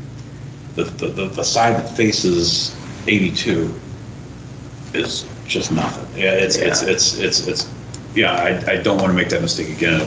Letting them put something that's, I mean, it's a brick wall to the door. I mean, it's clearly the back of the restaurant. They made it a little bit nicer than it was before, but the way it just kind of stinks that that looks so bad from the main road. We don't want to see that happen over here. And this is on the corner to the entrance. That corner is the corner that points out. So it's a little better, a little more Western Reserve. Yeah, it's just got like, just, I don't know why they can't do this. I don't think they're far off. I think it's just taking it and essentially, again, because this isn't your back of house, like, I think there's a lot of good opportunities here just to make some changes. I mean, if this was your back of house and we're asking you to add windows and stuff, I get that's kind of a whole different conversation but I think just kind of, again, doing some windows across the front of here and then really kind of focusing on how this corner looks, I think will really help it. And I think once those windows get changed on that side too. I guess in our mind, we're taking a little bit from those side windows, but we'd like to let you run a little free with the corner itself. Let you do a little something, a little bit more flexibility with the windows and the glass, and maybe a little more, whatever look, but let that pop out a little bit. That's what I'm there. Can I ask what Mr. Cox was? That's what we're looking at there. He was just looking at one of your other banks. It was more, that one right there. I just want to see what that looks like. They're showing that. You're kind of looking at that Western Reserve look, I suppose you have all kinds of branches, different types, but I guess that's what he's thinking about. I don't know, but probably that's, I don't think it's probably more expensive to build them this way. I don't know. No, I mean, I don't think I think actually they're going to save some money because we're going to remove some of their glass. Where's that one located? Pardon? Where is that one located that you have? I don't know. These are just all the type to various branches, and there are quite a few that look like that, and look like some of them look like McDonald's, but this is probably more what they're like to hear. Not yours, I'm sure. Yeah. No, but I think you're getting what we're saying. It sounds like you guys are willing to take a look at that and take a step. Try to get that Western Reserve look, sort of, like appreciate that. The Hudson McDonald's, for instance. So I heard you say, okay, the corner element, you're giving us a little freedom on that. I To think see what we can do that would be different from punched openings. There are a lot of punched openings. more detailing on that, on your entry tower, and then I guess and then the road is a concern. I guess I would say, is there a way to carry? Well, then you're blacking We need mechanical. Could we make that a black rather than white membrane? I mean, We've got two colors to choose from. if it's black, it's gonna help it, but I still feel like you're gonna see some of that. I guess what I'm wondering here is, because you guys are showing like an opening right here, correct? Is this, I mean, it almost looks like this is supposed to carry all the way across and just has an opening more in the center. That's incorrect. It should be stopping. So here is the pitched portion of the roof. Yep. And the vertical, the element of the wall should be stopping at the pitch. Okay. So we need that open area we need the airflow from above. And right. No, that makes sense. So what if you guys were to, I guess actually, what if you were to take, because it would be more blocked, what if you were to put your opening more over here and over here and carry that roof, at least at a minimum, carry the roof across here, because you're not gonna see, that's when you still will see on this side, actually. Exactly the opposite. You're gonna see that over here. You're gonna see that. I just realized that you're gonna see here, because I was thinking this piece, well, actually, you might not though, because if you take and you bring this tower piece up, you might end up blocking it. It would block it visually, but you see we have the 3 rooftop units. If we were to shift the opening over to one side, then that cuts off airflow from the horizontal direction on the other 2 units. How tall is this? That is 17 feet. In your unit sit how far down? Where's that, like you kind of explain your different heights and stuff like that? This is in the response. So from the top of it's here. Oh, 18 roof line. That's this. So that's your roof, that's actually where your roof is right there? Yeah. Just a little bump out. But your roof actually sits, like, so if I'm standing up on this roof, my feet would actually be touching like somewhere almost like right in this area. No. That is only this projection here, this piece. Okay, so where are you actually standing when you? Here on this roof is higher, but the parapet is lower at 17. Then this area, the deck and the mechanical area back here, the deck sits lower to allow the mechanical units to sit down. Yeah. So I believe our deck in that area is around 15 feet, or top of roof after insulation and everything. So it's a couple feet lower than that wall there. So I don't think you're gonna see the actual mechanical. No, I'm not worried about seeing the It's the mechanical. back of the wall. It's back of this wall, just I'm looking a blank wall you're gonna see. I'm looking at like Panera next door. There's a street view on Google. That's where I was talking about the last time, to bring this up and do almost like do the roof like that on the front of it. And I think it would definitely block that. Then you're not gonna see that back wall. I just wonder if you're gonna see it. How deep, what's the here to here? I'm sure that's probably labeled.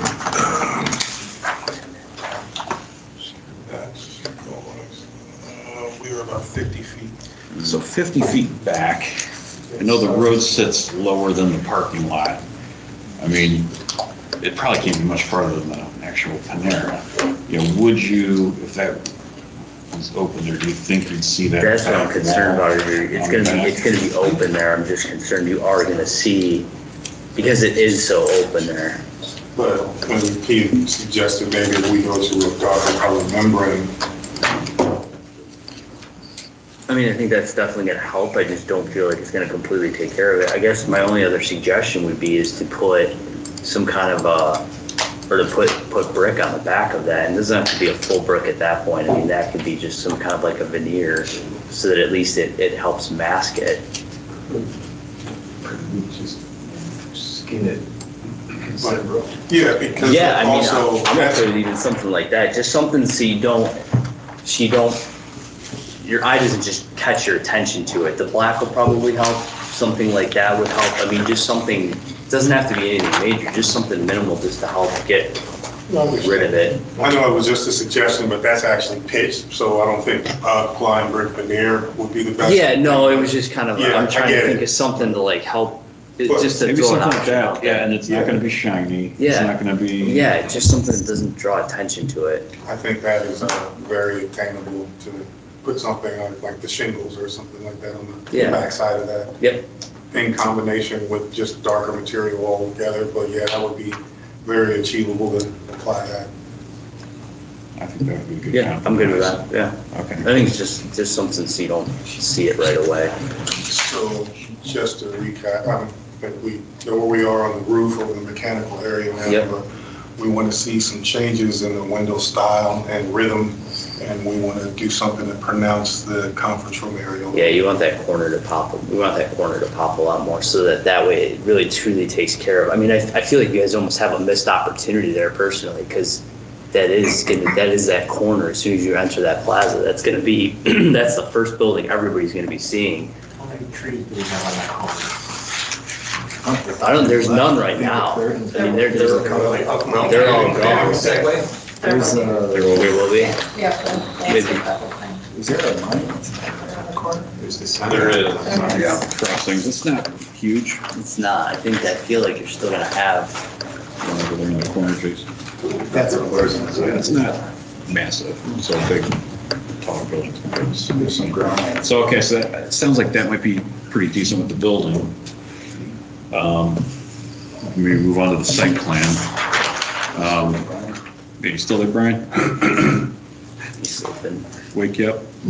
No, I'm here. I put you on mute. Yeah, and I just, I know that there was a chase recently constructed in Brexville. I think I sent you a couple pictures of it. That is a very prominent building at a corner intersection similar, I think it's at 82. It is. That's what Jason pulled up. Those are the ones Jason brought up too.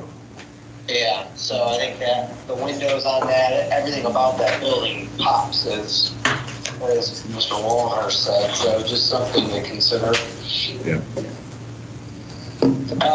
I mean, I have comments on the site plan. Did you want me to go over those? Yeah, if you could, go ahead. Okay. So, yeah, we've established obviously a corner lot. We've established that the site needs to follow Macedonia zoning as well as the criteria for development within the shopping plaza. So with that said, some of my comments relate to that.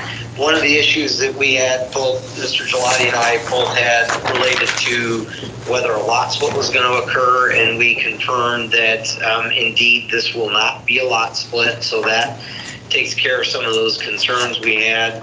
I think someone noted about the dumpster, it just wasn't picked up. It's now being treated with refuse containers rather than a dumpster behind the screen wall. So just one of the plan sheets reflected the dumpster still. That can be corrected. And then under item number 4, section 1171.11E2A and B requires a 20-foot setback from the road right away when located in a side yard for parking. That parking can stay where it is, but just again needs to have an adequate level of screening. As it relates to screening, the screening needs to follow the criteria for the development of outlots. So just the applicant needs to have their LA go through and confirm all the requirements for within the criteria for the outlots, the crossings, and put that in a plan in a tabular format of some sorts to identify compliance. And if there's not compliance in certain areas, identify if exceptions need to occur. Just specifically, the planting materials did not comport with what's provided for in the criteria for the outlot. So just need to go through on final plan approval and make sure that all meets the requirements. I still think there's an opportunity to reduce off-street parking. I guess that could be a topic of discussion. Minor revision at the site entrance still exceeds that 1 foot candle. So I think that can be easily overcome to keep it at or below that 1 foot candle or half foot candle. I apologize. And then we already addressed the signage. I think the applicant stated that'll come as a separate requirement. So I think there's plenty of direction, if you will, to provide the applicant going into final plan approval, and would recommend subject to the items discussed this evening. All right, is there anything you want to discuss or any? We could probably hit on the parking. We are over the minimum allowed parking. However, given the bank's proximity to the quick serve restaurant, I know that peak times will probably be different, but there could be some overlap in that lunchtime kind of period. So we do want to keep our parking up above that minimum. It is a minimum, it's not a maximum. So we did go through our site plan, eliminated, I believe, 9 spots from the last time we were here, hoping to kind of add some more green space and provide that landscaping. We can certainly go back and add some more screening. I do think we missed that opportunity for the parking. So we are looking at doing that and hope that we can keep the parking kind of where it's at today. How many spots? I'm sorry. Go ahead, Brian. Oh, I'm sorry. I was just going to say, and that's all. That's fine. But I think last time I had suggested and put in my report, they're essentially one parcel with 2 buildings on it, and there is some ability to capture parking with the adjacent building, and I don't think that a lot of that business for the Panda is sit-down business. I'd say probably a majority of it is drive-through business. So have you looked at how you can share parking? We haven't necessarily done a study per se for that. We did look at banks in the adjacent area. There are certainly a number of them that have as equal number of parking as what we're showing, some significantly more, some obviously less. But as I said, we were hoping to kind of maintain that 28 parking spots that we reduced from 37 to provide our customers with adequate parking.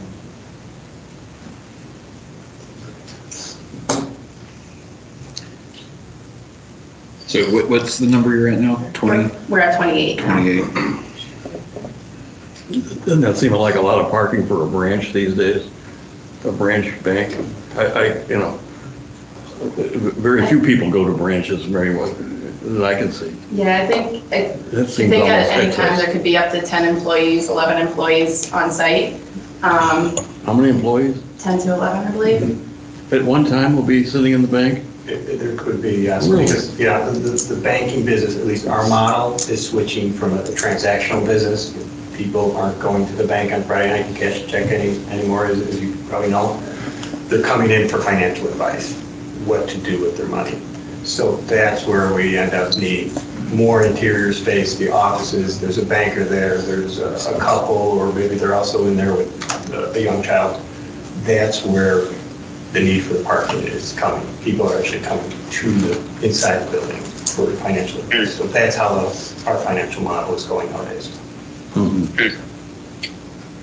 Yeah, I bank at Chase, by the way, and I go to a brand new Chase, and I've never seen 11 employees in there, but I think the most I've ever seen is 5. In fact, I always complain on the people in here to help the people coming in. But I mean, I guess you know your model the best. I just feel like 28 spaces is a lot, and there's an opportunity to share parking. The city generally has a lot of parking, and so we try to eliminate that hard surface where and whenever possible. It feels like this is a real good opportunity to do that, given that it's all essentially one development, 2 uses. Just felt like it'd be something, you could at least take a look at. We can, but there's also the issue of what happens if this quick serve restaurant switches model or goes to somebody else. Now we're here, their parking requirement has just changed, and we've got to work things out with them still. Sure. Chairman, could we land bank if needed? To your point that the Panda Express could change use in the future. We have issues when we're next to Starbucks, who has a drive-up. When you mentioned drive-up business, it's a big drive-up business, and we don't like being next to them too much anymore. Well, I think you just leave the 28 if the commission's okay with that, but just encourage you to take a look at, if there's a way to, I think somebody said land bank or, coexist with that existing parking. Because I feel like, I don't remember, maybe Mr. Rodick knows, but I feel like the Panda had a fair amount of parking as well. 43 spaces. Yeah, they do have, she said they have 43 spaces, and they do have quite a bit, although I know, as busy as Chick-fil-A's drive-through, which there's nothing quite as busy as a Chick-fil-A drive-through, their parking lot is surprisingly full at times as well. At least it's all the Door Dashers or something. It's customer pickup and DoorDash and Uber Eats. So you just never know what something like a Panda Express, are they going to use half that, most of that parking lot? Will there be much to spare? I don't have a real problem with it. Maybe the 28.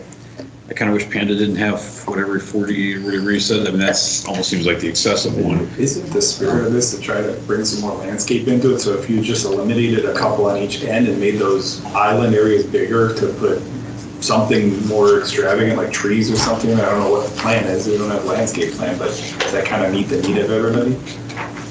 There is a landscape plan in there. Oh, did I miss that? It's C705. Oh, I must have scrolled past it. Is it a head treatment on it? Yeah, so Yeah, right now we're proposing a tree in there. some type of shrubbery or something, but Yeah, there's some trees on the banks. I wouldn't think that would have a dramatic impact on cost, I but think in some of what we're talking, we are gonna add some more landscaping. just make that wider there and that wider there and throw some more trees in there. Does that kind of accomplish it, or am I oversimplifying something? If they felt like they could lose any parking. I guess, that would be something, It just drops you again, from to 20 think about it. 26, and then you potentially have overflow, because The I other understand. problem we would have too is there are light poles right here. So we need to put our lighting somewhere, especially for a bank. Lighting is a important thing. So we need to maintain lighting to a certain level.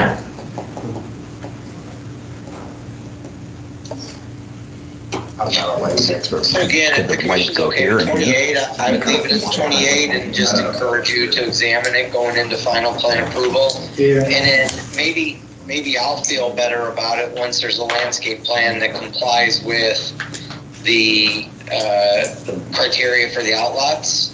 And so I'll feel better about the greenery once I know it's compliant, because the crossings criteria for landscaping it's very strict. There's a lot of landscaping required.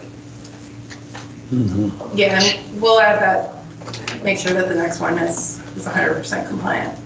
I don't think that's an issue. My LA has looked at it and they don't feel that there will be an issue, but somehow it was missed on the last submission.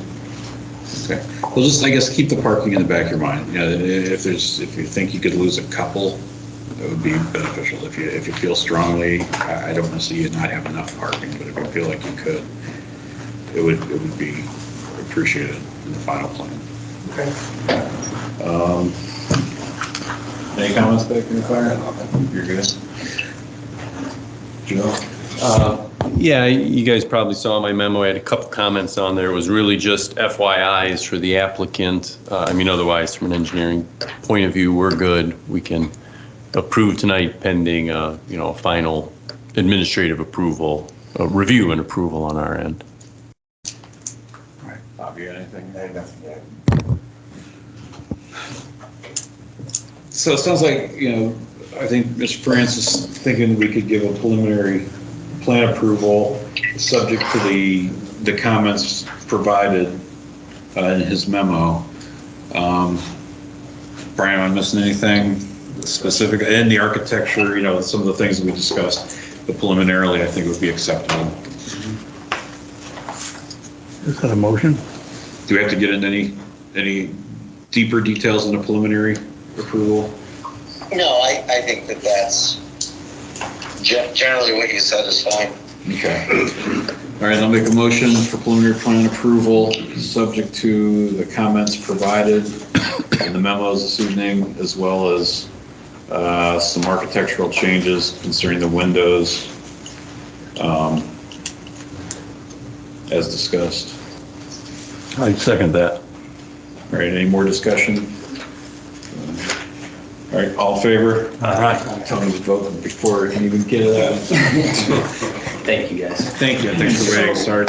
I'm sorry, but thank you for your time, everyone, but when would be the deadline for resubmission of the revised? Friday. It's Friday. Okay. And- Sorry about that. It's okay.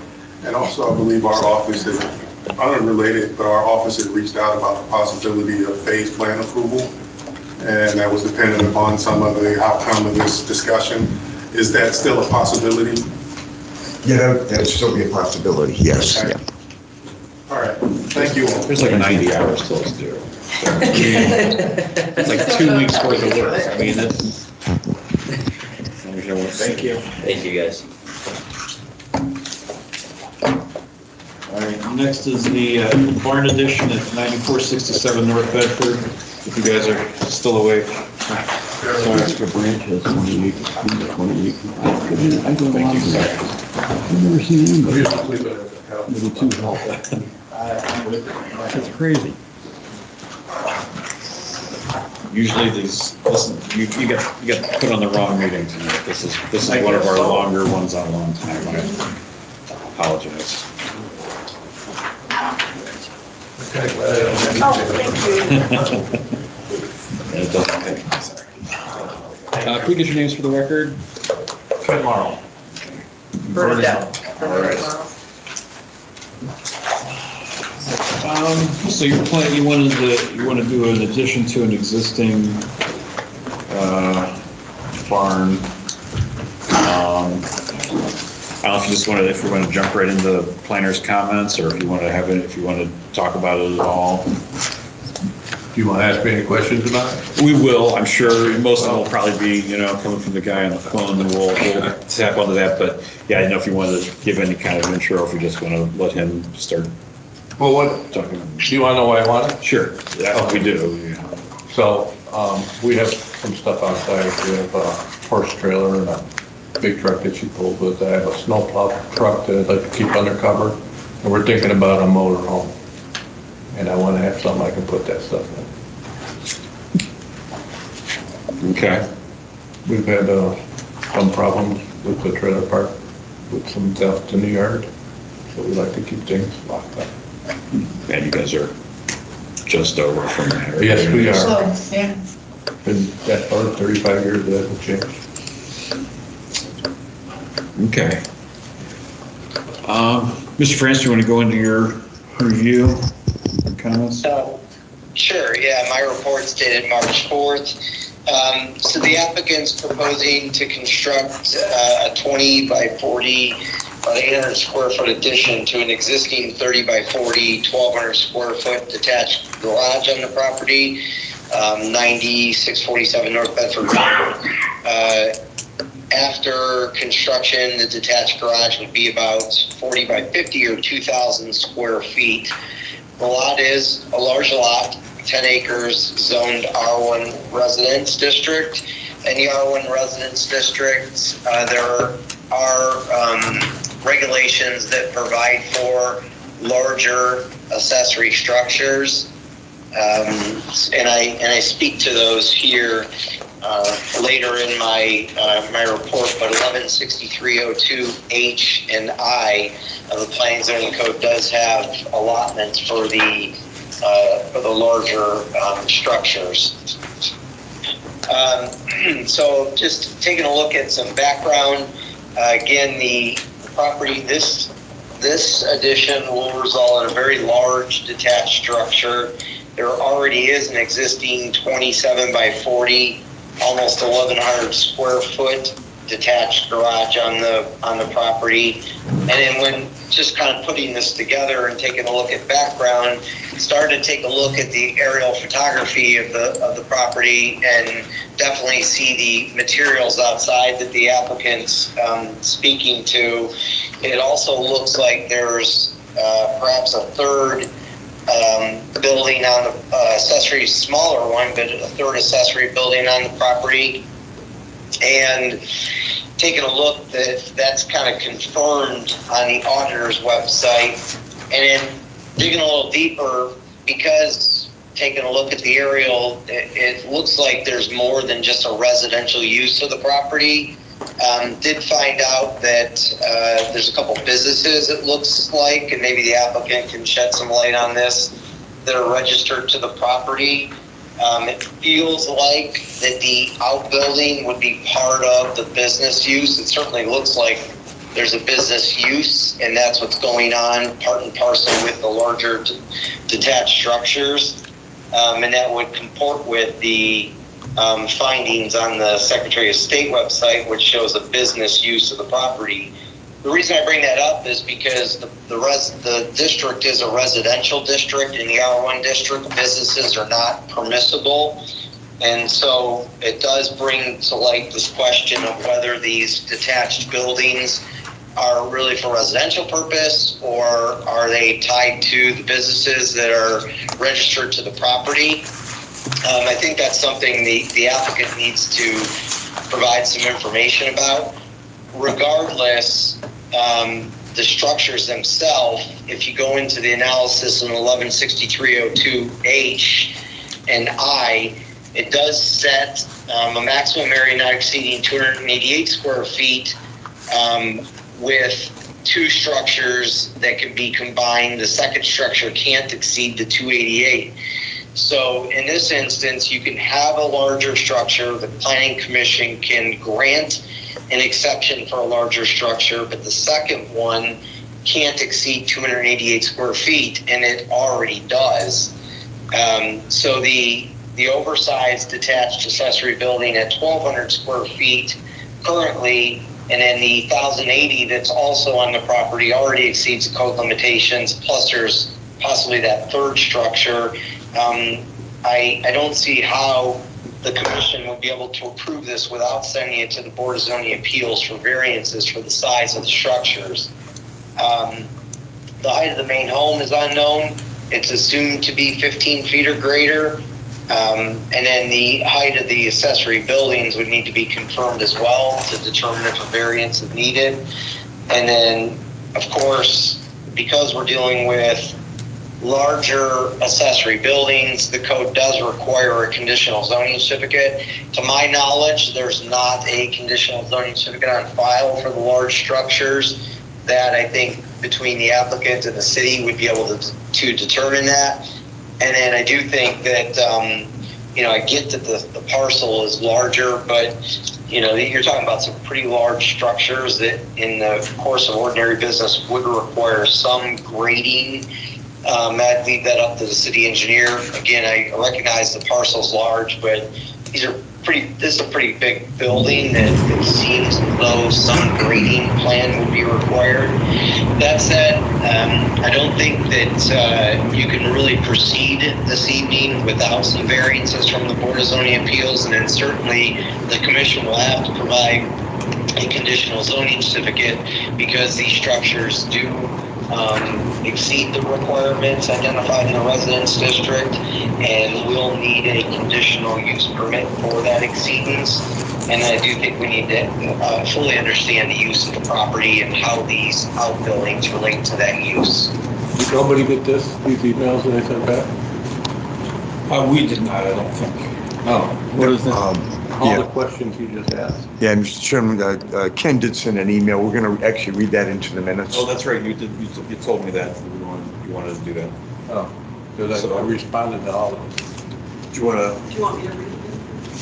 Sure, yeah, since it was submitted. Sure, yeah, I received an email from Ken. It says, in regards to your memorandum, Building 3 was a 3-sided wooden structure which is no longer on the property. Regarding the business, DDR was a 3-person partnership which is no longer in business and has not had activity for 25 years.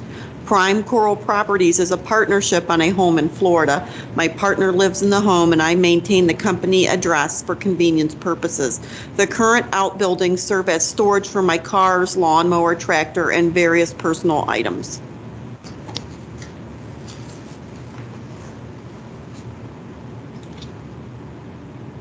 So I guess the summary of that is one business is no longer, that was. I retired, but I did have a business there. I moved there 35 years ago as a business.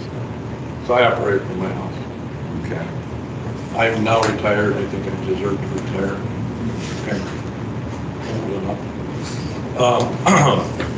So we want to do this, like I told you, the reason we want to do that. We have a lot of property. We're trying to get a forester to our property to tell us how to maintain our forest. If we own adjacent properties, we have about 28 acres right now. 20 of it's probably in the woods. So I have equipment that I have to use there to maintain what I have. So, and as far as, I don't understand the conditional use thing. If we moved there and there was already a 40 by 20 building, a 40 by 30 building with a stable, and now this 288 square foot that's allowed, building's a lot bigger than that. And 288 feet is not even half a car. That's a residential sheds, is what they're talking about. That's what I have on my property. Yeah, I don't have a shed. Right. I'd have to have a lot of them. And, I mean, it's kind of an unusual area. We have the trailer park 2 doors down. There are multiple residences that have large barns in their backyard. Michael's is right down the road. The place next to us is a farm that butts our property. yeah, the guy down the street with he's got a big outbuilding and he has sheep. So it's, I mean, it's not your typical residential area. Right. Something else. He looked it up, or Brian looked it up. DDR Properties, you're the statutory agent, and it's located at that address. The address is my address, yeah. And you're the statutory agent for that corporation, which no longer exists? The company still exists, but there's no activity at all. There's been activity for 25 years. You're going to let that lapse then? Yeah. And the other one is Morono Construction. That's me. That's also you. You're the statutory agent for that corporation, which is also located at that address? And you're going to let that lapse too after 5 years or whatever they do? Well, I have sold most of my equipment, and I do have income coming from people making payments to me. So. Well, what's in the existing barn? What's in there? The existing barn right now? Yeah. There's, you want to know specifically? No, I mean, you have construction equipment for construction and all that in there now? Oh, there's no construction equipment. Just tractors and stuff for? John Deere tractor. Pretty big. One lawnmower. No, there's 2 lawnmowers. When you bought the 10 acres, that barn was there when you bought the 10 acres? Yeah, a horse barn. It was a horse barn. Yeah. Well, I guess that's my questions. You want to know what's in the other building? No, I don't have any other questions. Too many cars. A lot of cars. Not yet. A lot of cars. And I kind of like, that's part of my retirement, I like cars. And I actually would like, I did a frame-off restoration not that long ago, and I kind of liked it, so I'm looking to do another one. Kind of need a lot of room to do that stuff.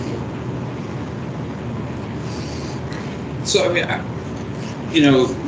when this first came up, I was like, man, there's clearly like a landscaping or construction, he's running this business, that's what it's all for. Assuming none of that's the case, if it's personal uses, you want to get an RV, you've got a bunch of cars. I know, if you start taking that apart, you need the footprint of 3 cars for every car that you got. So assuming all that, I guess it sounds like we can't approve it because it's outside the code. Needs BZA approval. Brian, what are all the requirements again? What all would they need? Well, how tall is the? That's on here too. I guess they didn't read the next email. The existing barn is 21 foot 6 inches high. The addition would be 17 foot 6 inches high. And your main home? I don't know the main home, it's a long ways from the barn. I didn't measure it. You can't see it from the street. Do you know the height of it? I would guess that it is probably about 16 feet high. It's a single-story house. Yeah, the idea behind the code provision is to ensure that the principal structure on the property, in this instance, it's a single-family home district, so a single-family home, that the principal structure is not overshadowed or minimized, if you will, by an accessory structure. And so that's why there's a height correlation between the main and the accessory building. Brian, does the distance of that accessory structure from the main building factor into that? Because it's pretty far back there. I mean, at street view, you can't see it. I mean, there's nothing in the code that says it does. It just says the maximum height of accessory building structure shall be 15 feet, or the height of the main building, whichever is less, and shall not be greater than 1 story. So what do you do when you have an existing building that was already put there when the house was built? And right, that'd be a legal non-conforming structure of record, and you don't add to it without being in compliance with the code or seeking a variance from the Board of Zoning Appeals. So I think he's saying that the existing stuff is okay. It's legal, but it's not conforming with the code. But to add to it or to build something new, you got to be within the code. And if you can't be within the code, then that's when you got to get a variance from the Board of Zoning Appeals. So it sounds like, size-wise. he also said that it shouldn't be overpowering This is behind the building that's already overpowering the house. Look at that. That's why I think, yeah, the appearance of this one, you probably not, even well, one, you probably can't see it from, yeah, you can't see it from the street, and it is gonna be kind of behind and smaller than that. So I don't know, personally, I don't think that that's a concern, the overpowering, but is that part of the variance, something that would have to be explained to the BZA? Brian? Well, I think that it's on the applicant to show that he has a practical difficulty unique to the property. I would agree with the applicant, it's a large parcel and it can't be seen from the road short of aerial photography. So I think there's some things that probably would play in the applicant's, play in their favor a little bit, but it's on the applicant to determine what that is. And I'm looking at just on Google Earth on Street View to see, and you can't really see past the ranch home. The only thing I see is a little mini excavator that's being run. Is that for personal use as well? Yes, it is. Has a thumb on it, picks up a lot of things. Yeah. So, it all may be fine and good. There's no business activity run from the site. And so once, they apply for a conditional zoning certificate and determine if variances are needed, approvals, likely to be able to occur. I would suggest that any approval would be subject to the building department inspection of the property for compliance. I don't have a problem with that. So if we want to do something contingent on BZA approval for any variances, there was nothing really in your memos of anything that needs to necessarily change to his plan, is that correct? So, could be approved as, obviously, was there any comments? I guess there, Mr. July probably has some engineering review issues, but that could be details. Yeah, are any utilities being run in this building? They're already in the building that's existing. Which are what utilities? There's water and there's electric. You have water in the building? Yes. No sanitary? No. So I would equally add a provision that restricts the usage, and if the applicant sounds like a very genuine person, and so I think that it's probably on his face, it's probably all innocent. He's got a lot of toys and his wife's indulging him, which is pretty cool. But I think that you want to just be mindful that if the applicant ever sells the property, all that infrastructure is in place, that you'd want to have some restriction that says it can't be run as a business in the future as well. And that would transfer a deed restriction that would transfer down to future property owners. Again, just because it is a residence district.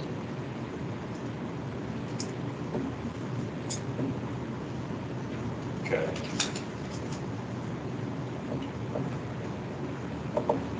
So theoretically, we could have a motion that would approve contingent on obtaining any necessary variances from the BZA, and would restrict the use to residential use only that has a deed restriction. Was there Could be a voluntary deed restriction on the applicant's part that's transferred down because it is registered, or it is recorded to the deed, and a copy of that recording provided back to the city. What zoning was there in 1988 when it moved there? Probably the same, and I doubt if that changed since '88 over there. Yeah, it's probably R1. What happens over time, I think I heard the applicant say he purchased it and it was that building was there. Probably what's happened over time is it's out of sight, out of mind, and lots of people don't follow the rules. You guys sound like you do, but there's lots that don't, and when it's hidden, lots of things can occur when things are hidden. So my guess is zoning is probably the same, and it's just a bit out of bird's eye view.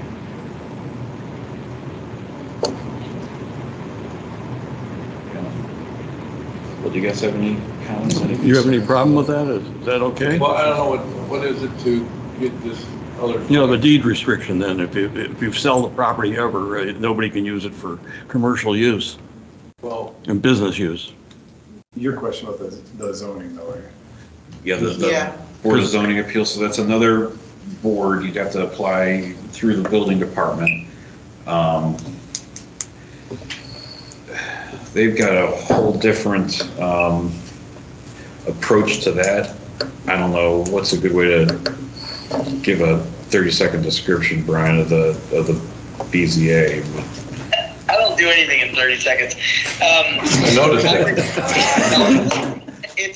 It's a board that can vary regulations that are provided in the planning and zoning code. They can grant exceptions to that, but it's incumbent on an applicant to show that they have unique conditions to their property that would justify or warrant the board of granting a variance. Again, the size of the property, topography, all those things play in the favor of the applicant. The issue is, again, that because you have a larger second structure and possibly a third structure, and we haven't really talked about that, but it would be nice to know if that is a third structure. It's gone. It was a three-sided lean-to, then. It's no longer there, Brian.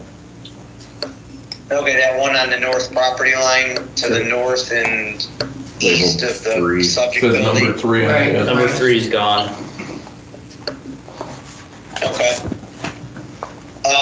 So then you'd just be dealing with a variance to essentially you're enlarging an existing structure, and that enlargement's affecting the secondary structure, which exceeds the 288 square feet. So you need a variance for that. And you might need a variance for the height by what I'm hearing. I have to get a variance for the height of the building that's there? No, for the new one. The new one. Your new one. Your other ones are. The other ones are existing. Is that because it's Higher than potentially 15. higher than the house? Yes. Yeah, higher than the house, higher than 15 feet, so. But it's not higher than the building it's going to Right, it's going on the back Right, of the building. so that's, I mean, I'm confused with that. I mean, common sense says, geez, well, that should be okay. But because it's a new structure, or it's new construction, it's not fitting within the code. So it's, there's a limitation on what you should build. Just because there's something that's out of conformance doesn't mean you could just build something that's just as big. So, hopefully for your good, they would say, yes, it's approvable, something that's approvable. And how long did it take? I mean, the meeting gets scheduled pretty quickly. There's a deadline of what? Friday? That would be on the April meeting. So there would be a meeting in April. You'd probably, need to collect some stuff to submit to them. Okay, I got one more question about the deed restriction. Yeah. So we are talking to Forester because we're going to probably register as a forest. And that's through the state, I believe. So Through the county. Through the county. So does that mean that deed restriction would stop me from doing that? No, you're trying to get an agricultural exemption from your property taxes is what it sounds like you're doing. And you're gonna have to Forester provide some certification so the county will give you that exemption, thereby reducing your property taxes. Is that about right? It's not as simple as that, but yeah, you're right. Nothing in dealing with the government is ever as simple, but yeah, so that's what you're trying to do. This deed restriction would not impact that at all. Okay. All right. So how do I apply for the other thing? So we can make a motion here, and then tomorrow you could call the building department, and they would hook you up, get you, tell you what you need to fill out, for them, for that, just kind of like you had to do for this meeting, and try and get you on the agenda. And anything that you need to submit for them, which anything you submitted to us does not automatically go to them. So you have to make a new submission, and that would all have to be in by Friday. If you can't make Friday, it would probably get you pushed out to May. Well, I have all the copies of everything I sent to the building department, so. Yeah, contact the office tomorrow. Actually, if you download the planning commission application off of the building department portal, initially there's a portal on there too for the Board of Zoning Appeals. Okay. And it'll give you instructions on what to do, but then Rachel Gambit, she's the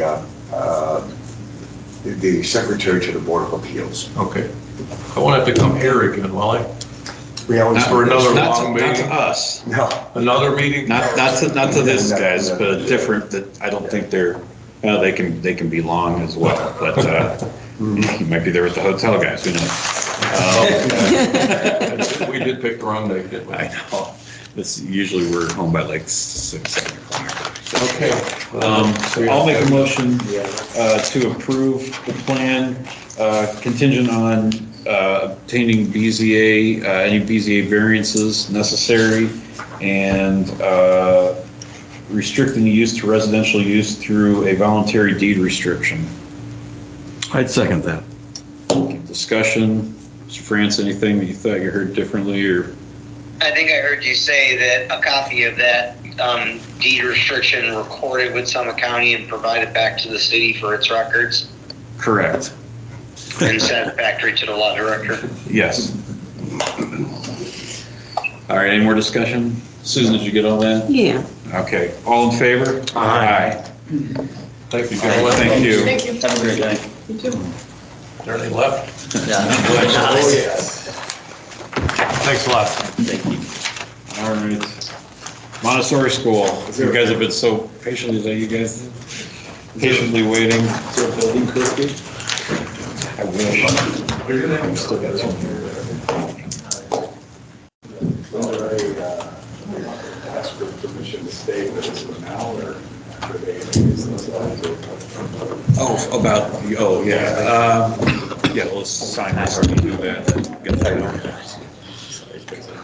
Yeah. Can we get your names for the record? Lydia Stevens, owner and director of Forest Relay. Okay. Gavin. All right. I'm sorry, Gavin Stevens. Gavin Stevens. Okay. All right. And before we get started, Jason will say something. Yeah, so I'll just put this on the record. My wife works for the architecture firm that I believe is working on your project, so I don't believe it has any bearing on what I do here, but I wanted to declare that if somebody else felt different, that I should recuse myself. I have no problem with it. I have no issue with it. No problem. That's exciting. Yeah. So I made this. We can share. We can share. It's okay. Okay. Thank you. You guys are going down there. For one down to Jason, I'll share it. Here. This is pictures for Did you like visual. We went through the lot split a couple months ago, right? Yeah. Okay, so. Yeah. It did go, no, we completed the purchase last month. Okay. Okay. So the purchase is complete and it has a new address. So I am just gonna ask you, like, I don't know why I'm here really, I was just recommended to come and explain kind of what the plans are for the building. Okay. And so, just based on your questions, I can answer them. Okay. You got the plan notes too, Brian is on the call. Yeah, I'm Brian. What's that? We move in, no, that's all right. Oh, you can, we got a slide over here. Okay. Yeah. So Yeah, so you got his comments. I have his comments. So the building itself, from what I've gathered, has been used like non-residential purposes since 1983.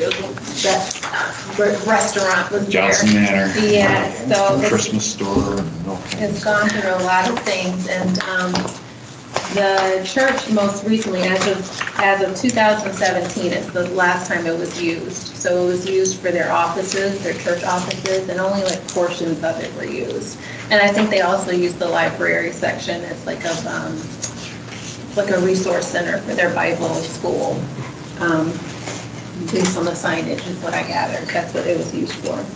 So my hope is to use just completely the lower level would be for a Montessori school. And it's really important that I make note that the Montessori method lends itself to like a house setting, because the point is for you to create an environment for children that's like home. So, which was the draw to this building as opposed to a building that's just for lease somewhere else. It's like a wide open building. So our goal is to really keep the historic value of the home and just to restore it so that it's safe, so that it's secure for the school. So that first level would be classrooms and like a welcome center for parents and bathrooms updated to fit little people. And then the upstairs is an office. Like going through the house, there's back stairs that lead to an upper level that would be offices for like admin offices. And I call it the blue carpet space because the blue carpet stops there and then it clearly lets out into two other wings. And that's where our use would stop, is that blue carpet space. So that makes up about 60% of the building. The other two wings, we hope to lease out over time, not this upcoming year because it does need some work and we have to do this in phases to be able to even afford the updates. But the hope is to lease out to some of those two specialists in particular, speech therapy, which a lot of our students get speech therapy, and we have speech therapists that visit weekly. So if we could find a private speech therapist to have on staff to be there, that would be a resource for the family. And the other wing, the art therapy for So-So Artsy. I don't know if you know about So-So Artsy. And anyway, she's in Macedonia and she has a studio, but she also does. Oh yeah, yeah. So she has a studio, but she also is licensed to be an art therapist for children and a social worker. So whatever would go up there would have to be something that our families could use, and that would be the only way that I would feel comfortable Okay, so thinking yeah, about it. your melee space would be directly related to the students. Yeah, It's not, you're not gonna have an insurance agent up there. Or, you know, a financial planner that's gonna have his own restaurant. It's, yeah, okay. No, I just want it to be, I really want it to be just a center for our families to be able to get their resources in one place. So we're not like sending them out to this place or that place, but that those services that they get already in school can just be more proximal to them. So that's the overall plan for this. Time-wise, my main focus is just getting that lower level ready for school. We are currently leasing at Faith Fellowship Church. The school, like really, I promise you, I wanted like 6 kids, you know, like that's how small the idea started in the middle of COVID, just for my kids to be able to come there. But it's grown and the community has really taken to just the Montessori approach. And so I would like a space of our own. We currently have 24 students. There will be 24 students over there in that one classroom. And then one of the other classrooms, we wanted to add a toddler room, and that is also prompted by the request of our families who have siblings, who they want their siblings to start, and they can't, based on their age, be in the classroom with their preschool age siblings. So. Can I ask a question, Kevin? Is this the play area, this picture? That is. So that's where you have your existing school right now. You have that play area? Yeah, so that was just put in 2 weeks ago. Oh. The fencing area. Before we had like a little garden that was fenced in right off the side of the church, but this one is associated with the manor house. So you're doing this for Fellowship Church is what you're doing it right now, right? We're doing it in Faith Fellowship Church, but we're not associated with them. Oh, fence there, Yeah. they're gonna be property. I see. Yeah. So this is separate from them, and once we move out of there, you know, we have to have our own play space. You're renting from Fellowship Church, sort of? Yeah. Okay. So I feel like I'm very blended back. Okay. Fine. And I think probably the main reason to have you come in is for you to get some good comments from particularly Mr. France. Things to be thinking about, things to include when you go to make a official plan submittal. So, Brian, you want to go over any comments that weren't addressed or anything? Your thoughts on the project? Yeah, I can. I just was looking online, and I think the applicant said that the transfer occurred, so it just hasn't caught up yet online to show that at Summit County. So it's still showing under the ownership and parcel of the church, but that's okay. It sounds like it'll catch up. So the issue is a couple things in as it relates to the zoning district. It's in an R1 residence district. Churches within 1163, which is the residence district, R1 residence district chapter. Churches are permissible. Churches, schools, public buildings, provided such uses do not substantially depreciate property values in a neighborhood, are not out of character, or not within harmony of the uses in the neighborhood, don't create hazards, those sorts of mitigating factors. So it sounds like they've been operating a school already, and provided the commission's okay with the Montessori school resembling a daycare and being permissible in the R1 district, then we're at least past that hurdle that they're already operating. The exterior modifications, I would just caution the applicant from doing any further exterior modifications without approval from the planning commission, because anything non-residential requires planning commission approval on exterior modifications, fences, playgrounds, that sorts of thing.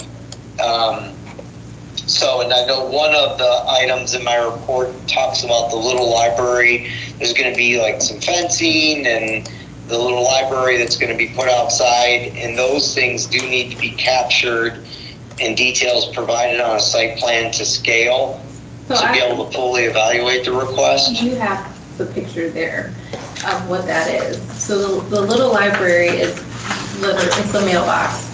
It's a mailbox where kids can drop off books and take books.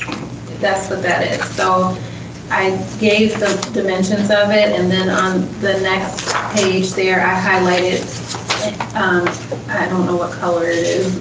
Oh, it's just right here, the blue. Yeah, and the blue, I put on the survey where we would place the little library. It's all on the property. It's not like on the street or in the driveway or anything like that. They would have to walk up to it to use it. So yeah, it's not a physical, it's not an actual structure you're constructing. It's just one of these where you share a book type thing. Big mailbox, yeah. Oh, okay, that's okay. How about the fence? So the fence has been, was installed, and there's pictures of the fence. We had a permit for it. And inside the fence, Montessori is really about like natural, material. So everything inside of the fence is all natural material, and you can see in there the biggest structure in there is a playhouse, the same kind of playhouse that would be like in your backyard. So nothing commercial about it, not the metal or the plastic or anything like that. It's all very natural, and even like the stepping stones are cookie wood from trees that we had cut down. So yeah. It's, and I did put the dimensions of the fence on there, and then also the dimensions of the mulched area, which is required by the state licensing for the fall surface, is included in the survey. Are you, by the state, are you considered a for-profit business? I am. We're licensed under ODJFS. You can be ODE, which is the Ohio Department of Education, or you can be ODJFS. So we, for the purpose of including children on public assistance, we went with ODJFS. But it would qualify for either one. Like I could apply tomorrow for ODE and it would be fine because it's pre-K. So the fence is, I just saw a picture of the fence. That's an attractive fence. Oh, thank you. And I don't think there's any issue with it. I will just say though, going forward, because you are technically a business and in a residence district, you do need planning commission approval for anything you're going to do on the exterior of the building. Just so you know, going forward. Okay. Signage, you'll need planning commission approval for. And then the paint colors that you're proposing, they seem reasonable, and provided the commission's okay with it, they can approve those with the application. But then just getting back to the issue of, leasing that additional space for other businesses, I would encourage you to look at that 116302 to understand what businesses are allowed and in the limited nature of those businesses, and then they do get approved subject to our conditional zoning certificate requirements found in the code, which is 113704 of the code. And there's a public hearing that comes with it. And really the idea is to just make sure that the certain uses, while they're conditionally permissible, don't negatively impact adjacent residential areas. So just again, as you go forward, before anyone occupies or gets close to occupying, you're going to want to contact the building department, because they will need to come for approval from the planning commission, and not all business uses can be approved in the residential district. It's very limited what you can and can't do. Now, the signage, I did also include pictures of the signs that are currently in place, and those are the signs that we plan to use. Again, I want to keep what is there and just repurpose it. So I gave the measurements of the signage, and so our plan is to refurbish them. So, sand them, repaint them, and then have them reflect Montessori life on there. And I put exactly what they would say. So I don't know if that needs to be like a separate application, or I don't know. I guess that's up to the planning commission. Typically they're a separate application. Typically we review them, make sure they comply with the square footage requirements and such in the zoning code. So that's entirely up to the planning commission. Okay. Sir, question. I'm confused. Does the fellowship, the church, own the manor house? Who owns the? They do. Oh, you bought it, and the land around it, and so you own that. Okay, all right. I didn't follow. Just for the signage, because the details, if that sign is had to be replaced, because like the wood rotted, we just bought a new sign with the exact same measurements. We have to come back to you. Yeah, probably to make sure that they're in compliance, because we don't know if they actually got approvals for those, or those were probably put up in 1980, and did they get any? Yeah, I don't think it has to be, an extensive plan, but it should be something that Mr. France can review with what the message is going to be. So outside of what I've provided, like what should it look like? Because I don't know, So you've essentially, you showed on your plan where these are going. Where they already are. Where they already are. I'm just the signs are all like this one right here. I know, for example, I was looking at had a little wood right at the top. So yeah, if we decide to repaint it, and it was just kind of better to get a new sign. Yeah. Just for the details, we have to come to you to get approved first. Or? Is that something they could just have approved administratively if it conforms and complies? I mean, Brian, is that something that could just be done administratively if it's just a sign that if it's a like for like replacement? Yeah, I would say, I'm not trying to be this, I am the stick in the mud, but I would say it should come back to the planning commission as a separate application. Just as Mr. Westbrook said, we don't know, one, if the signs that are there comply with the code. I don't even know what's allowed and what isn't allowed. That's treated differently under 117115, I think, where non-residential uses are in a residential district. I would err on the side of caution, have it come back as a separate application, but if you want to approve it, subject to, that could be the commission's prerogative. It probably would be, I mean, you've got to come back for some other issues, I think. And it doesn't have to be something where you've hired, I mean, signage is pretty simple. You've got a plan that shows where they're at. You've got something that shows the sizes. Probably the proposed message would be good. Any other information you have about it, and submitted so that Mr. France can do a proper review of it and give you any comments to make sure it complies. Probably what you have here is pretty close. I would just say the only thing you're going to want to add is like where it says repainted to say welcome, just what the height of that's going to be. Oh, the height of the welcome of your lettering. Yeah, because if you're going to have multiple things, it just would read welcome in different languages, and then just go down there. So just probably whatever you're anticipating, and then Brian would be able to. I'm taking this. No, you're fine. You're fine. Well, I've been texting Brian this so at least he can see it. So.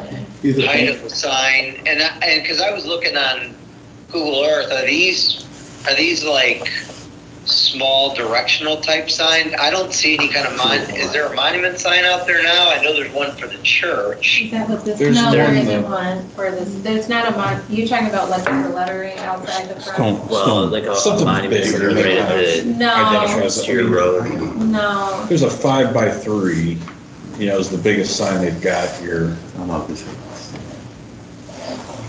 An idea, like at the back, so that's the sign. It's like right up at the house. Yeah. And these ones I can give you are literally right attached to the house. Yeah, the other ones are attached to the house. There's one's on the building, like at the door. Yeah. There's one that's a little, these are 1 foot by 2 foot, 2 foot by 2 foot. Yeah. Does the paint color matter on that stuff? Like, does that have to I would feel more comfortable. I'd feel more comfortable having an application to evaluate, but because I just don't have a sense of where, how many, the code limits the number, and we don't necessarily need, the message is a bit immaterial because we don't regulate content, but I think probably what Mr. Westbrooks is more alluding to is to make sure that the message fits appropriately on the canopy, if you will, of the sign, and that's getting to what Mr. Wallenhurst said with the sign lettering height and such. So all of that's really important to evaluate in an application. So I think if you had this, maybe you added that picture that you've got there that shows where this one. I mean, just to really understand that it's not out by the street. It's not announcing the school as you're driving by. It's when you get up here. It's more of just a greeting sign. That's it right there. Yeah. I would just say, if you Photoshop or just something that just kind of like shows what that lettering is going to be on there, and then just call out what the sizes are. I think that's, and any colors. I think the only thing I saw you had your logo on was actually just this one right here. You're not putting your logo anywhere else, are you? No, it's supposed to be really minimum stated, that's the point. So the people that know where they're going are gonna find it, and it's not like to call people from the street. Yeah, you're not driving by it. Right. Yeah, we do have like a little street painting sign right there, currently for Faith Fellowship Church, but that's really to differentiate because people will drive by the church and say, oh, I thought there was a school here, and there's no school here. So now that we have our own structure and our own building, the building is beautiful and it's huge and people can see it. So that's I guess, and think about it, do you need anything else? Do you need something, even if it's very understated, something out towards the street? So that's that last question, and that was just asking if it was to put, like the realtor signs type of thing in a series, new home of Montessori, like that type of thing. Like a temporary, are you talking? Yeah, temporary. But I would not want to put anything on the front lawn of the school. Well, if it's temporary, it's something like that, just probably be talking to the building department.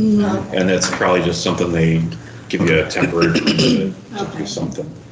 But you've mostly got together what you need, but maybe a little more details of things like the letter size and things like that would be good. So outside of the signage, because as you said, like some of the stuff with these things, like the phase 2-ish project next year, this time next year, you know, the goal is to be moved from Faith Fellowship into this space and operational on September 1st. So is there anything else we need outside of the signage application to kind of get going, or are we in a good spot? One of his other comments here was about the times and like the operating hours. And so I did include in what I gave you, like our academic calendar, and I highlighted the 2 activities that would be past our 4:30 time. It operates like a school, so we're not going to be there till like 6. None of my teachers want to be there till 6. So, you know, 4:30, they're out of there. They might stay till 5 to clean up and that type of thing. But activity-wise, most of them are during the day, except for those highlighted ones that might go a little bit over, and that's just to really connect with the community. So those are community-based activities. So nothing different than a normal school would have, like, they have open house or whatever. Yeah, like we do open house, and even open house, this year is scheduled between 4 and 5, you know, it's an hour. So just we want people to be able to go home at the end of the day. And that is our tentative school schedule, and it aligns with Nordonia. So like our spring breaks align with our winter breaks and that kind of thing. And can I ask, do you have 4 staff members now? I currently have 4 staff members. It'll have to be 5 when we add that toddler room. And I did put the capacity of 48 students, but we cannot, like, the spaces are not that big, you know. So technically you can put 48 students in there, and the state will always give you a license based on square footage. So it's 35 square feet per student. They add up the square footage that you have, and they tell you that's how many students you can have in there. But again, in a Montessori setting, when you are giving 3- and 4-year-olds freedom to do what they would like, you don't want 48 of them in there. So 24 students is our first year, and if that changes, you know, we might be able to add more, but it has to make sense logistically in the room. So how many can you fit in, and based on your square footage that you're going to occupy? 48. Okay. And your license is for 48? Our license is based on Faith Fellowship Church right now, the space that we occupy in the church. So once that space is put together and I'm ready to apply for licensing, she's going to come in with her tape measure, and it's a big tape measure, you know, and she's going to measure the rooms that I designate as student occupied rooms, and she'll let me know then. So I have to apply for a new license from the state when we change buildings.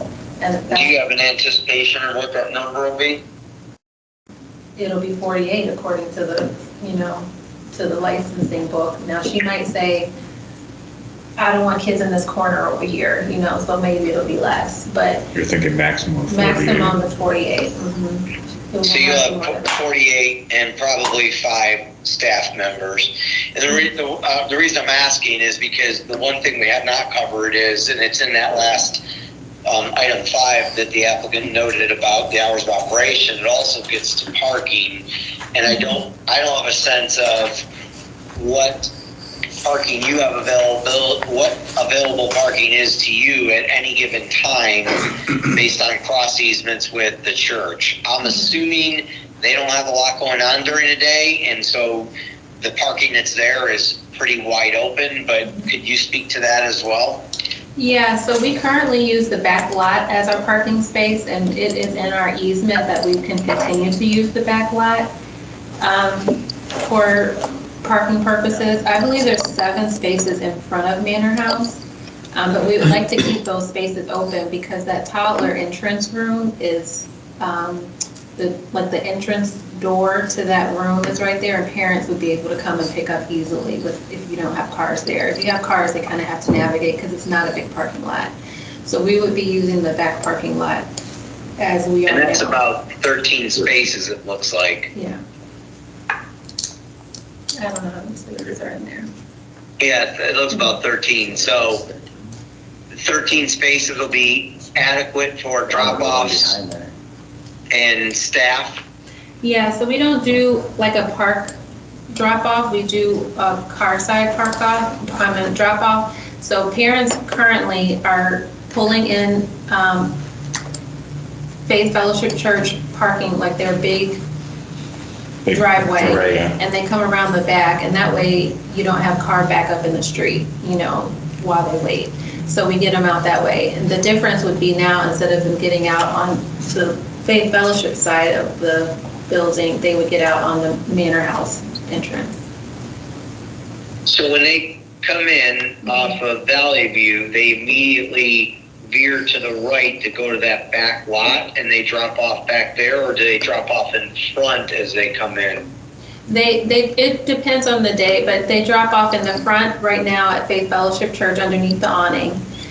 We recently just moved it to What about in the future? With your new space that you're going to be occupying, where are they going to drop off, and how is traffic going to circulate through that area? It'll circulate the same way, but they will just get out the car in the back parking lot. So, Is there room to fit 2 cars? So they still come in the main driveway They to go church, And they'll go. work their way around the back of the building? Is They that- go up this way. Okay. And they come back down here, and they will get out. That's the front. Oh, I'm sorry. They come around here, Around back the here. back. Yep, and they'll get out over here, and currently they get out over there. So the parents will know exactly where to go. And that helps because, that the backup can go all the way back as far as you need, Oh, yeah, you should. It's not going to back up into the street, Brian. It's kind Yeah, of so- what we just determined. Yeah, looking at, they pull in the main church parking lot, or they will, go straight back to the back of that, heading north, Brian, if you're following, kind of go around that bend, go around the back between the houses and the church outbuildings there. Yeah. Come around past those 2 parking lots. I think it looks like 2 parking lots back there. Behind the back of the building. Right now, they drop off on the driver's side at the back of the church. They will continue on past that for this and drop off and pick up right at the house and then come out on Valley View. So their queuing will be the entire loop behind the church and around the parking lot out the Valley View. You could probably put 200 cars or something. Okay, so that back parking lot to the east of the Manor House, that's not being used. To the east of the Manor House, no, I don't. The overflow line. This thing over here? Yeah, that's the one that we're not using. So this is where those parents would come. The toddler parents would come and pick up right there. So those are the only ones that would come in there. Okay, so the Tyler parents may use that back fan-shaped parking lot. And would they make that same loop probably around, but they would pass up the entrance to the, and go in there, drop off, and then come out to Valley View. And right now, we're doing 24-day pretty seamless through that same exact process. Yeah. And there's a cadence to it too. The kids don't all come out at once, obviously. One kid gets out, it takes 2 minutes. Another kid gets out, it takes 2 minutes. So there's never really a log jam right there at Valley View. Yeah.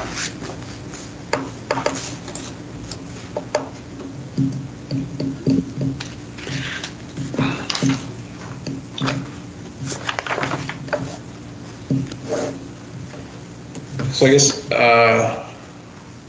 so you're saying that, Brian, they will need to put together some kind of site plan, and I guess we've got, what is that, the plat, like a copy of the plat that you use to draw and identify certain things on? I would diagram like the traffic flow patterns and things like that on there, and or a separate copy at least. Yeah. Just so it's part of the record. Yeah, at a bare minimum, I would do what was just described. Just some arrows on there and explain that, that's all.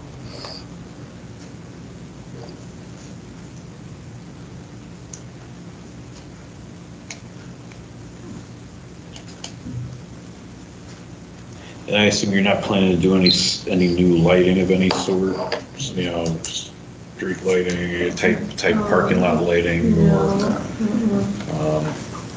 especially since you're pretty much operating all during the day.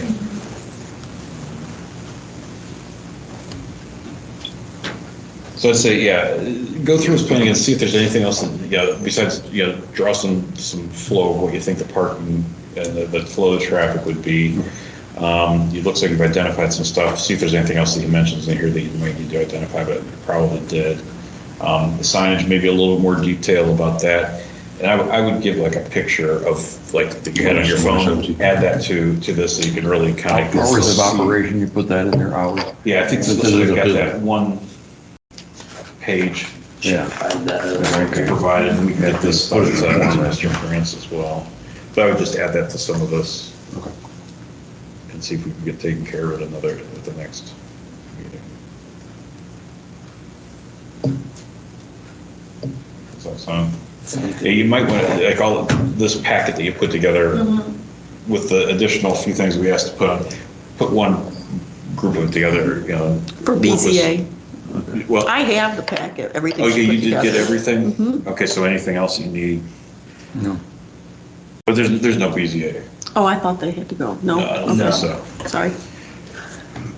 So I guess with that, I'd maybe make a motion to table this to the April meeting, to just get some more details on a few items as identified in Mr. France's memo. So can you be more specific? I know I have this, what you asked me to add, and that's fine. But what are we, like, I guess I'm asking, am I requesting an occupancy use? Technically, what is it, Brian? Is she asking for a site plan approval or plan approval?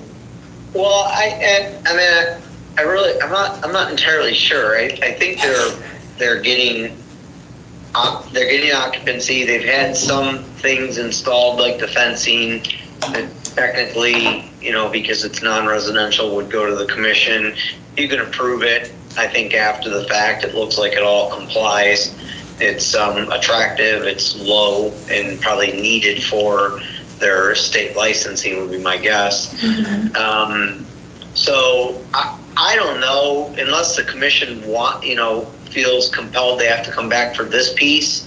I think it'd all be approved administratively if you're okay with it. I mean, I think getting them to document the traffic patterns would be helpful to show what they're anticipating.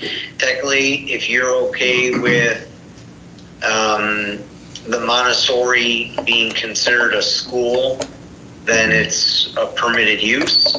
And that was kind of what I was driving at in my memo. I mean, if you call it a school, which it is, it's a for-profit business, it's a school, then it's a permitted use. But I think documenting these things in some format and written form, to show this is how the operations are going to work. I don't have a problem with it being approved administratively. That's up to the commission, but they do, I think, need to come back for their signage. Okay. Cool. You guys okay with the rest of it being administrative? Right, I'm good. It sounds like Susan's got all the stuff you submitted today. Okay. I would maybe give one more figure that shows the traffic flow. Get that to the building department, and then maybe provide the additional details for the signage. That'll come back here. I'm feeling pretty good unless Brian looks through it. He's like, man, this is totally not, something that he sees is not a lot, and you have to make some kind of change. I don't see that being a problem, and everything else can get approved administratively. Okay. So they'll do that. You don't have to come back to another meeting for all that other stuff. Okay. The signage, it'll be hopefully not 3 hours. Honestly, we're not usually here. So I'm coming back for signage and this traffic flow. No, the traffic flow could be administrative as well. Administrative. Okay, because I don't have anything else really to ask, like at this Doesn't point. sound like it. You're not doing modifications to the building. You're not We're just, building parking lots. No, If it's just they rent it out, updating though, if they rent it out to other tenants upstairs or something. There might have to be some kind of I guess you come back for that to see. It would be a bar or something you couldn't He do has to there. come back to the commission for a conditional zoning certificate, and that's what I said at the start of this, 116302, A4. Really take a look at that language, the applicant, and understand what those non-residential uses are. And then again, it has to go through a separate approval process with a public hearing. And then also, I don't want to lose sight of it, but while I think the colors are okay, I think the commission needs to formally recognize the colors being requested as part of the application as well. So that was a part of the application that I submitted, and I gave to Susan. It will say white, but we did take a vote with the students and they requested blue shutters. So I don't care what blue, you know, it would be like I said, maybe like this blue, understated blue. So, yeah, like that.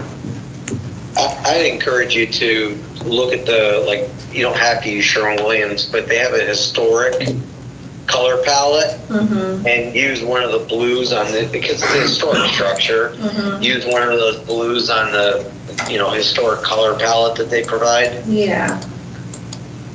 So that would be the only change to the color, but it had to be repainted because the paint is peeling and I'm sure it's lead. So that is scheduled for May, but the only difference, like I said, would be that the shutters are currently hunter green or something like a really dark green, and we want to change it to a blue. And honestly, its shutters pretty much on the front face of the building. Is that the only? It's the front, but they do have some on the side. Okay. They have one set of shutters on the side. I didn't even know what the front of the building looked like. I didn't either. I've seen the side. I've come in the back when it was a restaurant, but I was like 7 years old or something like that. There's like barely Yeah. I mean, I've never seen the front of that. Yeah. So, I mean, I think it's obviously the color, that blue, something close to that. I would have any problem with the blue. You have any problem with the blue shutter? No problem. I like his suggestion of the historic colors palette. Even if you don't use their paint, you can find something similar. I'm sure that would glue someone to that. Really close. Okay. Are they painting the, looks like, I don't know how old the picture is, but there's a, large chimney that's red brick painted white in part? I asked them if they could just keep the brick and expose as much of it as they could just with power washing, because that white is chipping already. So, and he did say that he could get most of it off, so that'll be a brick. That would look nice. Oh, that'll look good. Why would they paint that in the first place? All right, so I guess we'd be making a motion to approve Montessori as recognized as a school. For any comments from Mr. Francis' memo to be addressed, recognizing or allowing blue shutters, and for the signage package to return to the planning commission. Everything else can be administrative review. I think that's true. Susan, did you catch all that? Is there a second? I'll second. All right. Any more discussion on that? You guys good? Good. All right, all in favor? Aye. All right. Thank you for your patience. No, you can take that. Yeah. You can take this too. Thank you very much. So we're right with that, and just to clear that off so that we can get some work done inside the house and get going on that. Clarify with them, check with building department just to make sure that I've you're. spoken with Lydia in the past about some of the building department procedures, and we'd incorporate a fire safety into an inspection as well. Yeah, those are required by the state, so that's fine. Now, when somebody has just a quick question, like HVAC, they're gonna submit a permit. That's enough, or do I have to then go back and say this is what they're doing? That's a separate question. I can email you. Yeah, I just tell you, permitting is the responsibility of the owner. The owner can pass that responsibility on to a contractor, but make certain it's done by a written agreement. Okay. Sounds good. Thank you. Thanks so much, Jimmy. Thank you very much. Hey, good evening, guys. And the signs, if you want to try and get into the April meeting, would be Friday. Again, you've heard this 5 times. On it. Thank you. Thank you. Right. Fence. Fence. 9434 North Bedford. Oops. Yeah, sorry, this is. You're probably It's been a long night. Yeah. Probably got to the end of the internet on your phone. Yeah, I'm time to have to charge it again. There's still one left. I know. Poor guy. He's a trooper.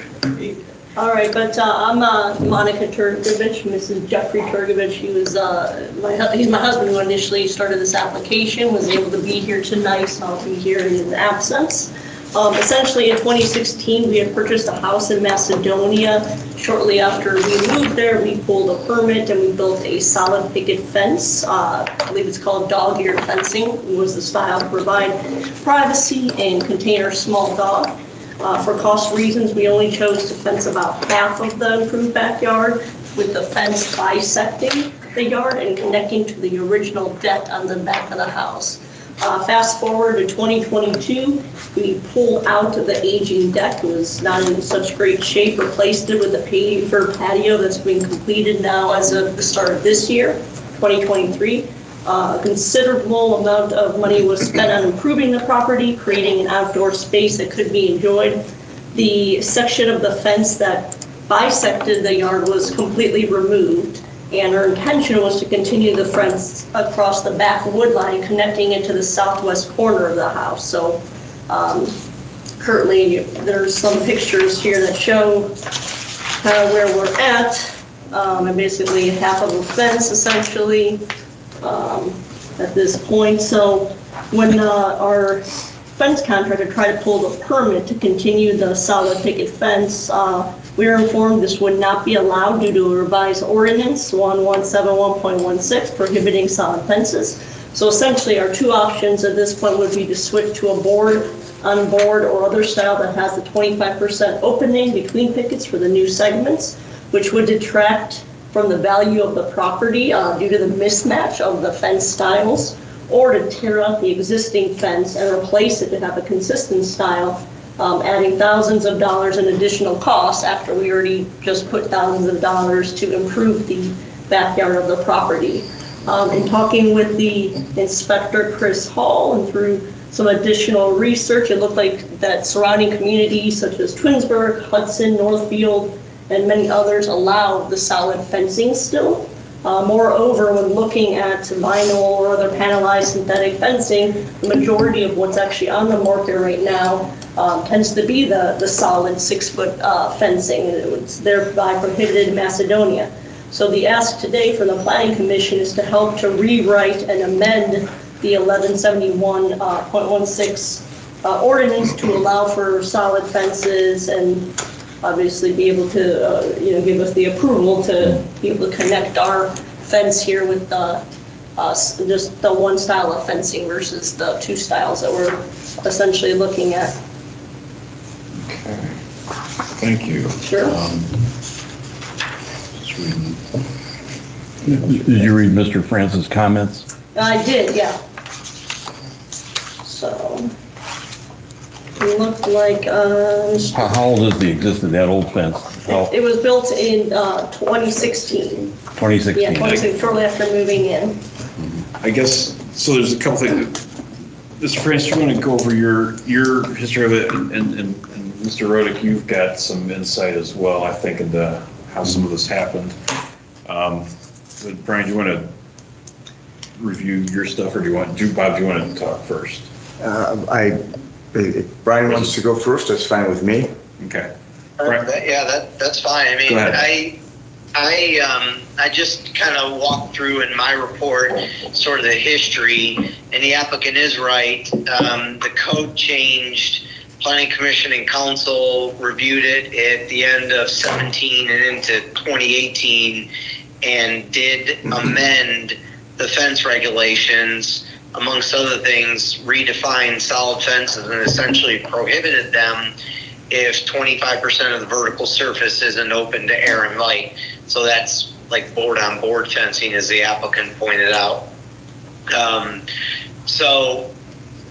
And that occurred after the applicant moved in. The applicant did receive a permit, which is good.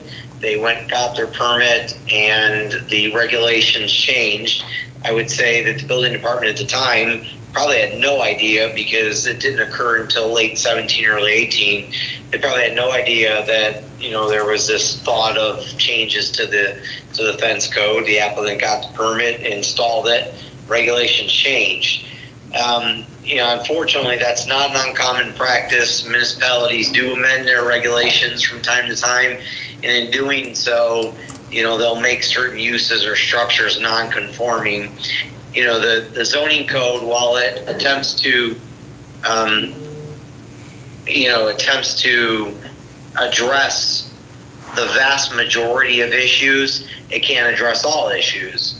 So in this instance, the idea was to change the fence type, knowing that it's going to make some existing fences non-conforming. Planning Commission and City Council moved forward and adopted that code. And it did, obviously, in this instance with the applicant, make theirs non-conforming. You can't expand a non-conformity. So, the alternative in this case would be to seek a variance, but the applicant is proposing an amendment to the code. So, the only thing I would say is that, the city went through a process to examine solid fencing for the entire city and determined that it was appropriate to eliminate that.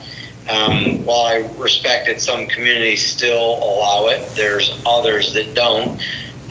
Specifically, I know in Richfield, solid fences are not allowed. You have to use board on board if you want to put it on your property line. But there, you can have solid fences, but they have to maintain setbacks. So, maybe a side yard setback's 20 feet or 25 feet. If you want to do a solid fence, you'd have to pull it in to meet the setback requirement of a structure. Because that's essentially the effect of what a solid fence is. It's the effect of putting a solid structure at a property line. So I think I know that's why communities, disallow and remove the solid fencing on property lines. So with that said, I think really the applicant's case should be, argued and dealt with through the Board of Zoning Appeals as opposed to the Planning Commission, because again, the city did go through that process and felt that it was important to change that regulation across the board for the entire city.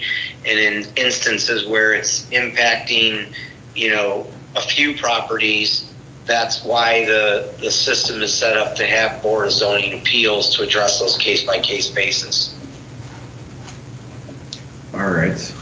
Well, thank you. I guess Bob's got a little bit of either history on how this happened or an idea or something. Yeah, I had some thoughts on this as well. And Brian, as you mentioned with Richfield, with the solid fencing kind of being an extension of maybe the home proper, and then board on board being on the property line is within my thinking.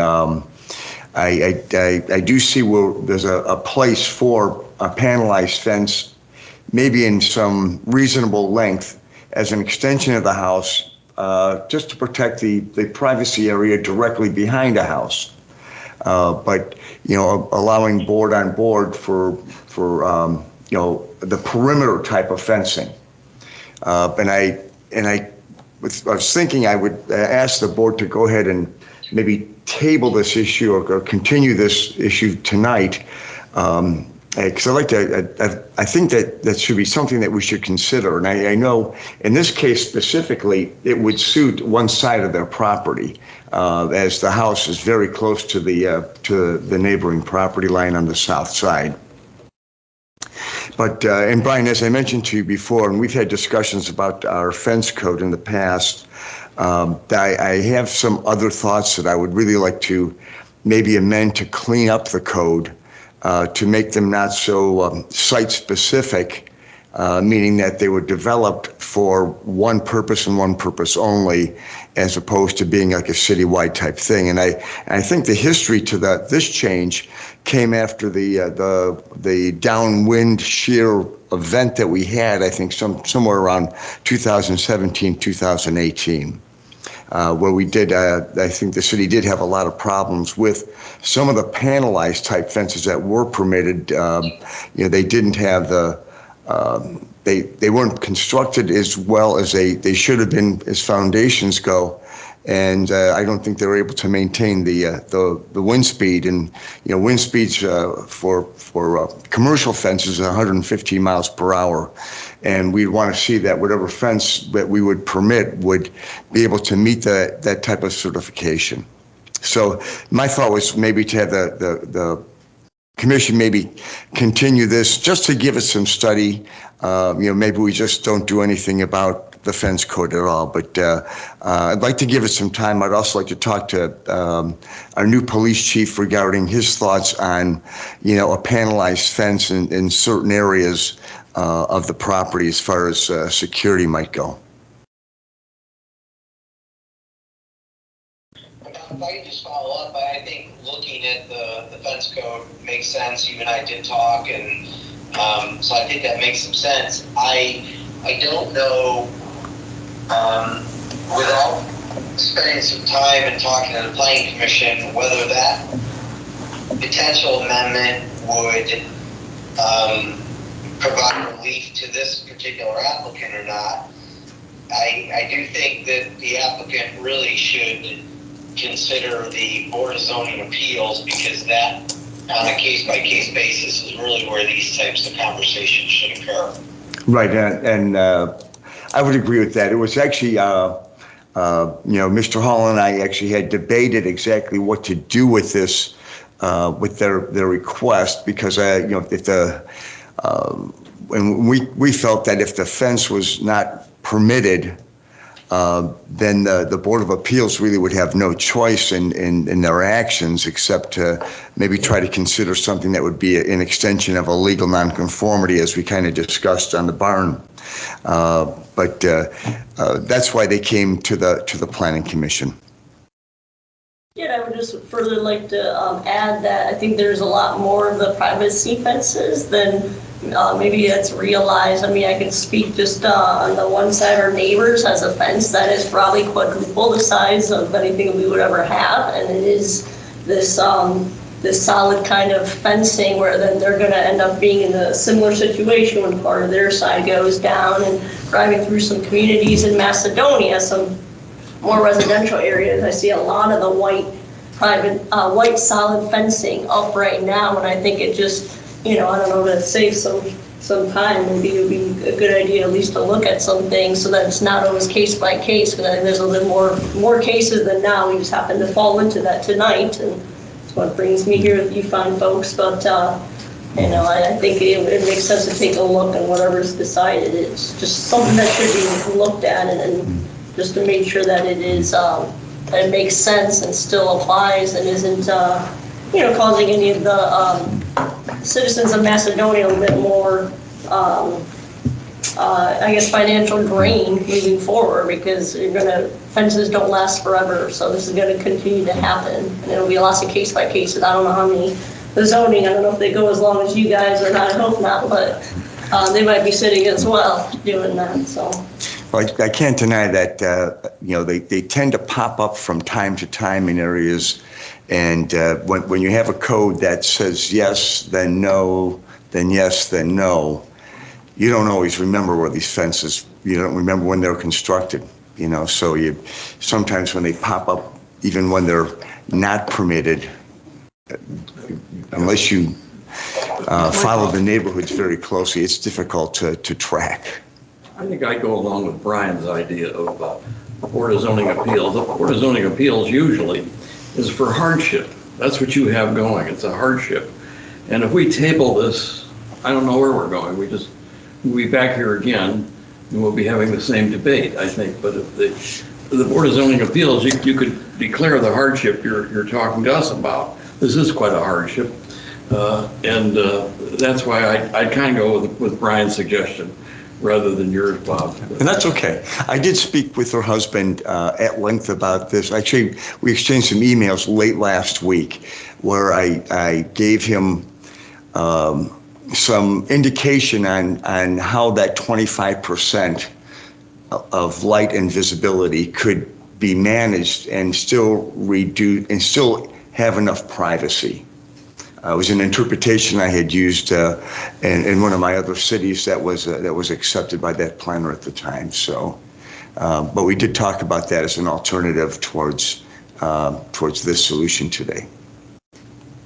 I guess is there a middle ground of, taking this to the BZA and also still looking at what we've got? Don't just drop the fence issue altogether, but look at it. But instead of holding her up for a couple months or something like that, go to the BZA next month. Hopefully, you get your approval and you're building as soon as it's not muddy out there. Yeah, and we could guide her through the Board of Zoning Appeals process. Do you think that might be your best? Quicker. So what would be the steps for that? Application. They'd help you over there. Yeah, there's a portal on the building department tab on the website that discusses, there's Planning Commission, there's Board of Zoning Appeals. And Rachel Gambatis is the administrative assistant that manages that, and she could walk you through the steps. I know the cutoff date for the next Board of Appeals meeting is this Friday. I would feel like you've probably got a lot of the information together. Mm-hmm. You may have to, you presented something right there at the start. You kind of had some, that kind of history would be good to be submitted with it. Okay. But I kind of feel like that might be the best. Along with some great comments tonight too. Great. Yeah. So, I don't know, if they would get an appeal or if they would get a variance, is there anything for us to approve? No, I think what you need to do is, in my opinion, this is the applicant's request to amend, is my understanding. That's correct. And then Mr. Rodick has his own suggestions on the fence code. I think that unless the commission feels overwhelmingly interested in eliminating the previously eliminated fencing requirement and now go back to that, I would say that sure, you probably want to continue this particular application to examine that. My sense is that you recommend denial of this request. And I don't know how this was necessarily processed. It's an amendment to the code. I don't know if there was any, and Bob, you can tell us best if the amendment section of the code was followed insofar as how this got onto the Planning Commission agenda. Right. Actually, when this came up, I had contacted Law Director Guidetti, and he had indicated that any person could go ahead and file a request to amend a code.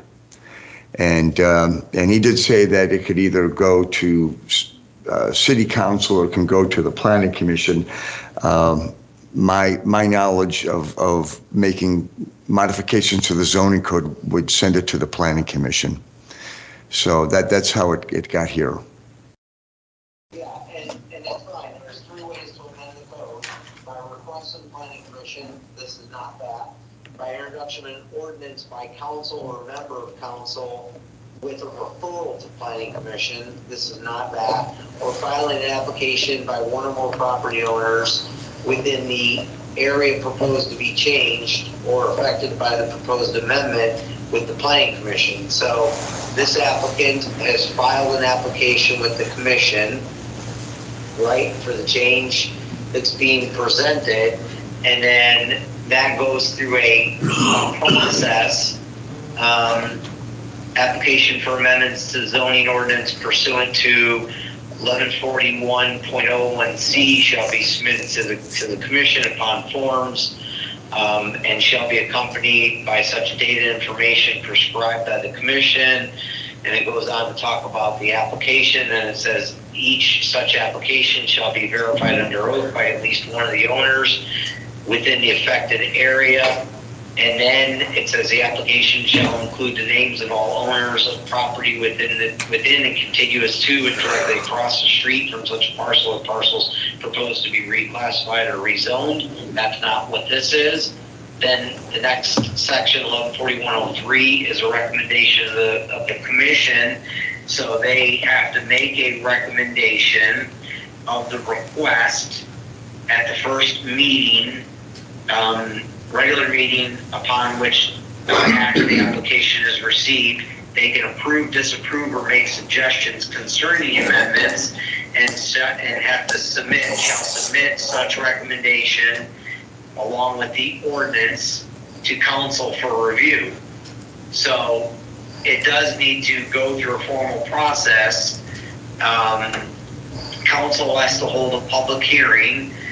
They have to notify in the newspaper 30 days prior to their public hearing of what's being requested. So the commission will need to either make a recommendation of approval modification, or disapproval. That goes to council, and council needs to take action on the request.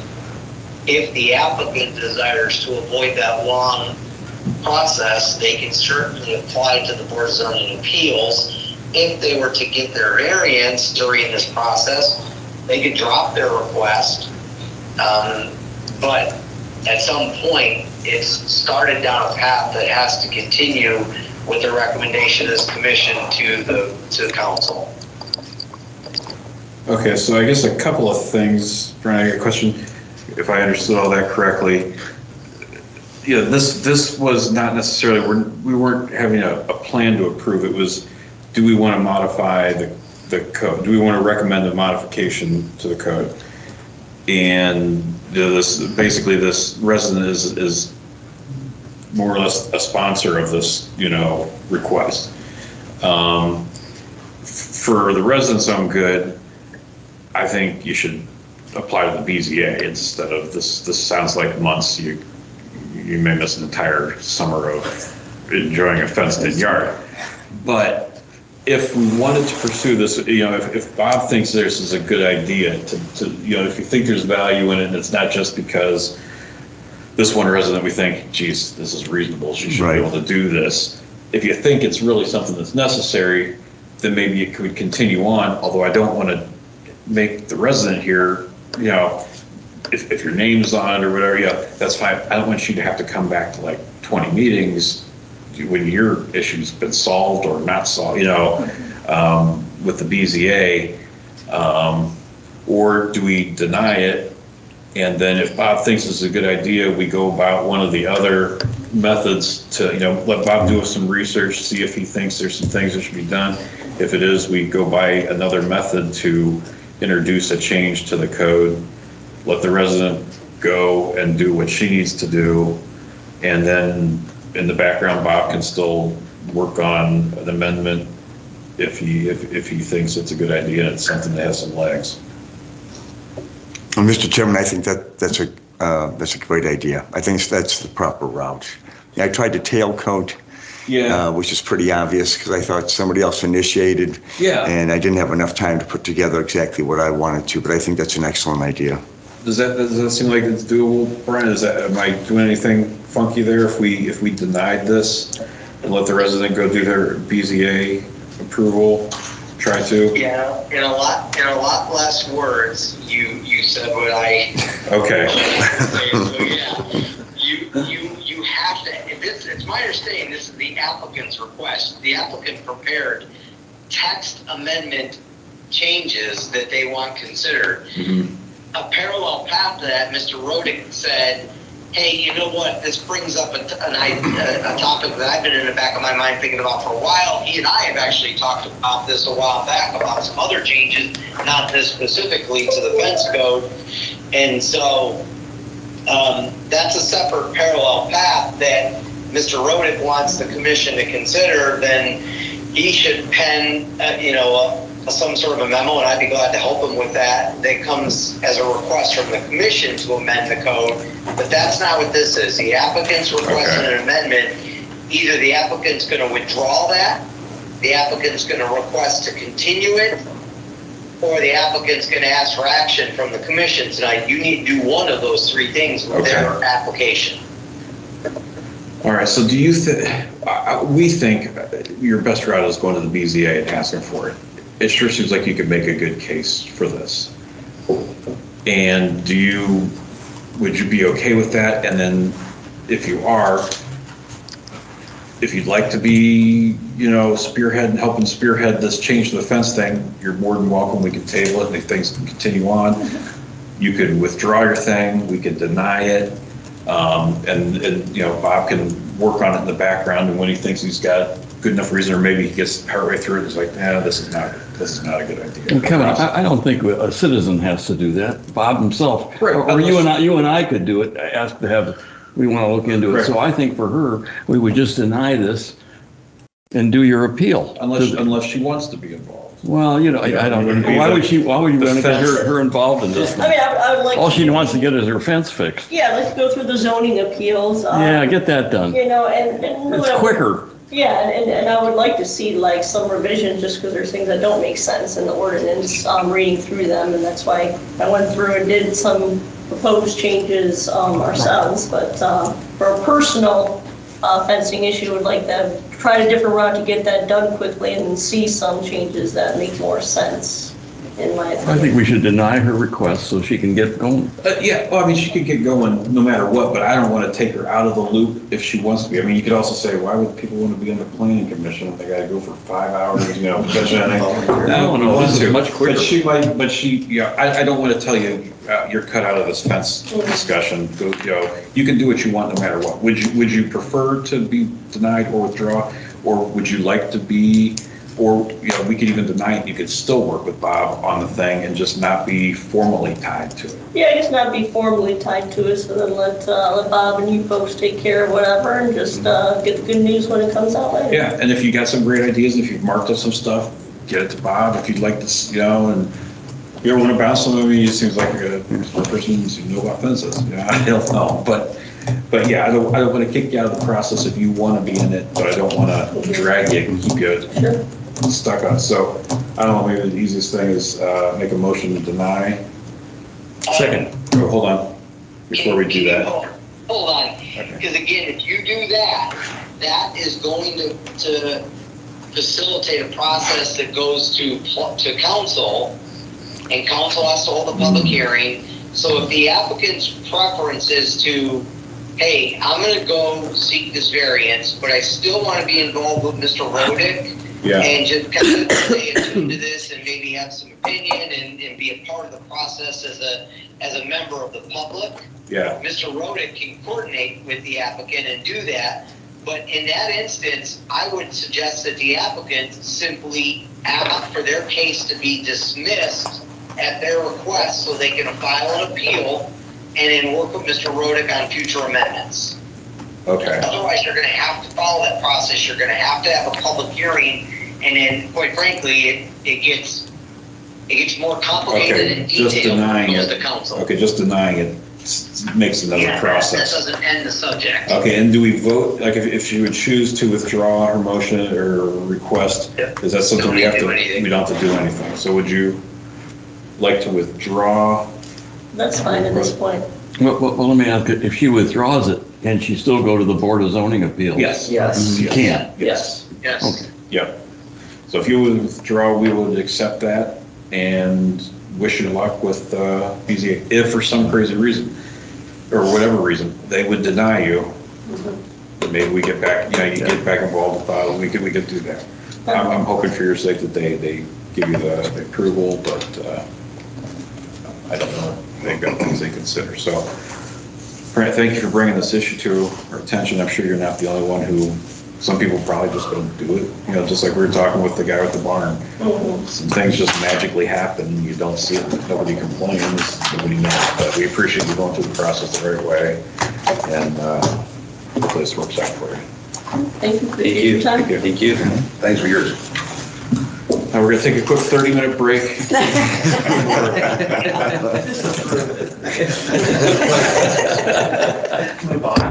I can see Mr. Copeland now. Yeah, didn't like that. How you doing, Brian? Good, how are you? Good. All right. Can you get your name for the record, sir? Who are you? Chris Koblenz, Koblenz Homes. Bought the building at 585 East Island Road. A lot of people think I'm crazy, but I did. That building too. What's that? I went to that building too. Did you really? Yeah. And you're looking at me, going, this guy must not, yeah. Anyway, so I'd like to put a new, we're trying to clean out the whole building, put a new front facade on it and side it. We gonna have a new roof going on its complete, and just get the whole site cleaned up, brought up to date, and that's what I'm here for today. I think Jason is.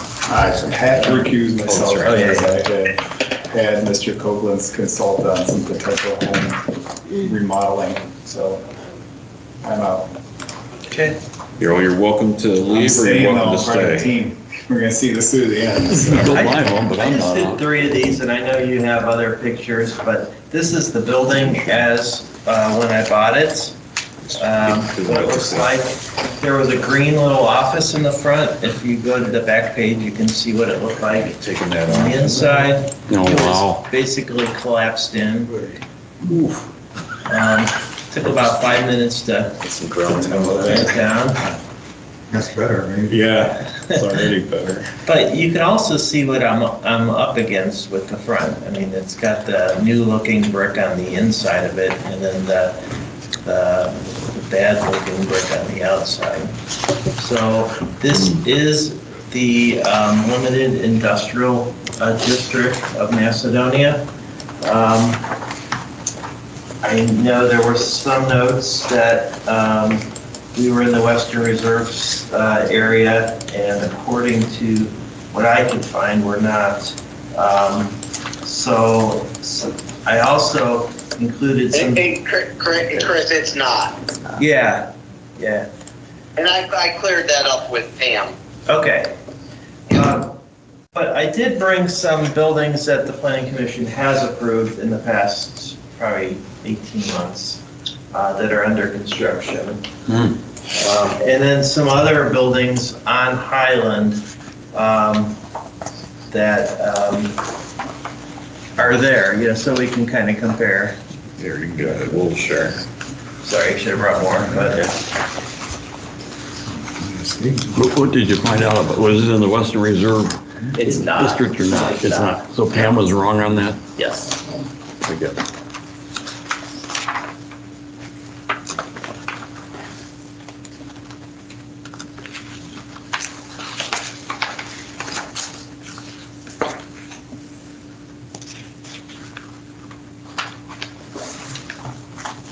they did various shots. One was the building, I think it's Empire, across the street. The opposite corner. Pretty much everything is industrial looking on that street. I mean, it is industrial and general business area. So we wanted to give it that industrial look, and part of what I modeled, some of it was over the Ohio State waterproofing, where they did the awning. There was another building across from that new building that I think it was a Chicago title. They painted their brick white and dark gray. There's several other painted brick buildings on the street. The brick on this particular building is not very attractive. Even when it's clean, you can see it clean, you can see it dirty. So it would have to be cleaned, the brick.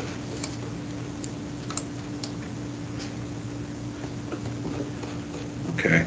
Well, Brian, why don't you go through your comments while we're pondering. Okay. Well, that's the first one was the brick I'm just not a huge fan of painted brick just because, over time it scrapes and just doesn't look so good. I do believe you're right. We've allowed some brick to be painted. I just felt like, but Chris, you're saying it's in such bad condition, it really should be painted. It can't be restored. I mean, I've never had brick restored. I think just going for the look that we're going, that industrial look, it would actually be stained, not really painted. It's a solid stain. So it's a masonry product that Sherwin-Williams offers. So most people say painted. Some paints, I think the one down the road was painted, but I think if it's cleaned and painted, it should But hold up. your plan is clean and stained.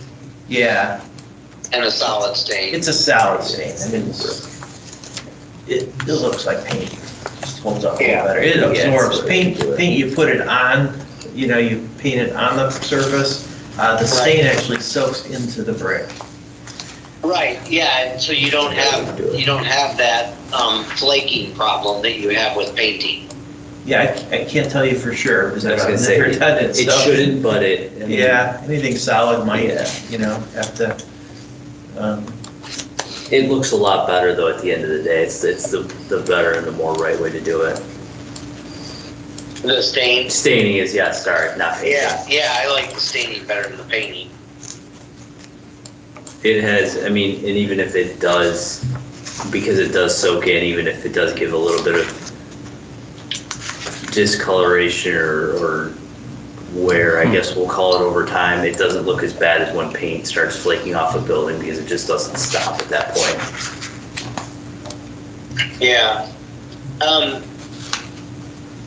Chris, it looked like you weren't doing the entire building insofar as the staining. Is that right? So the front building, the front facade of the front building is brick.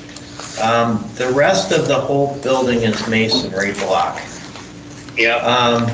They kind of dressed up building 2, the front facade, but there was a garage door that if you looked on the back, what do you think? It's probably it's the, it says elevation 2 and elevation,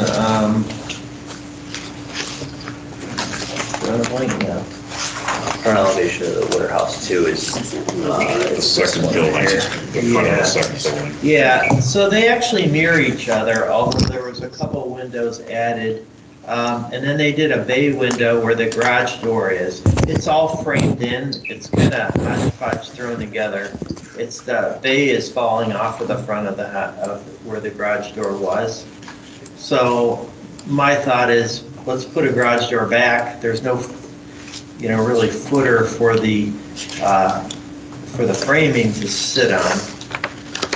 So it gets wet because it's basically a garage door base, where the concrete sloped.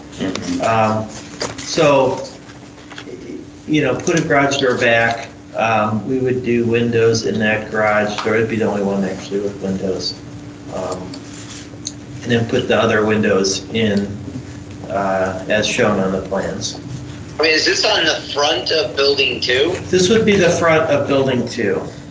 Okay, because so it's really kind of this. In my report, I said that the proposed elevations detail replacement of a 120 by 120 overhead door on the front elevation, but you don't see that door. So it's replacement. When you say replacement, it used to be there. It got framed over with that facade that's currently, and you want to go back to the overhead door. Yeah, if you look I have reference photos.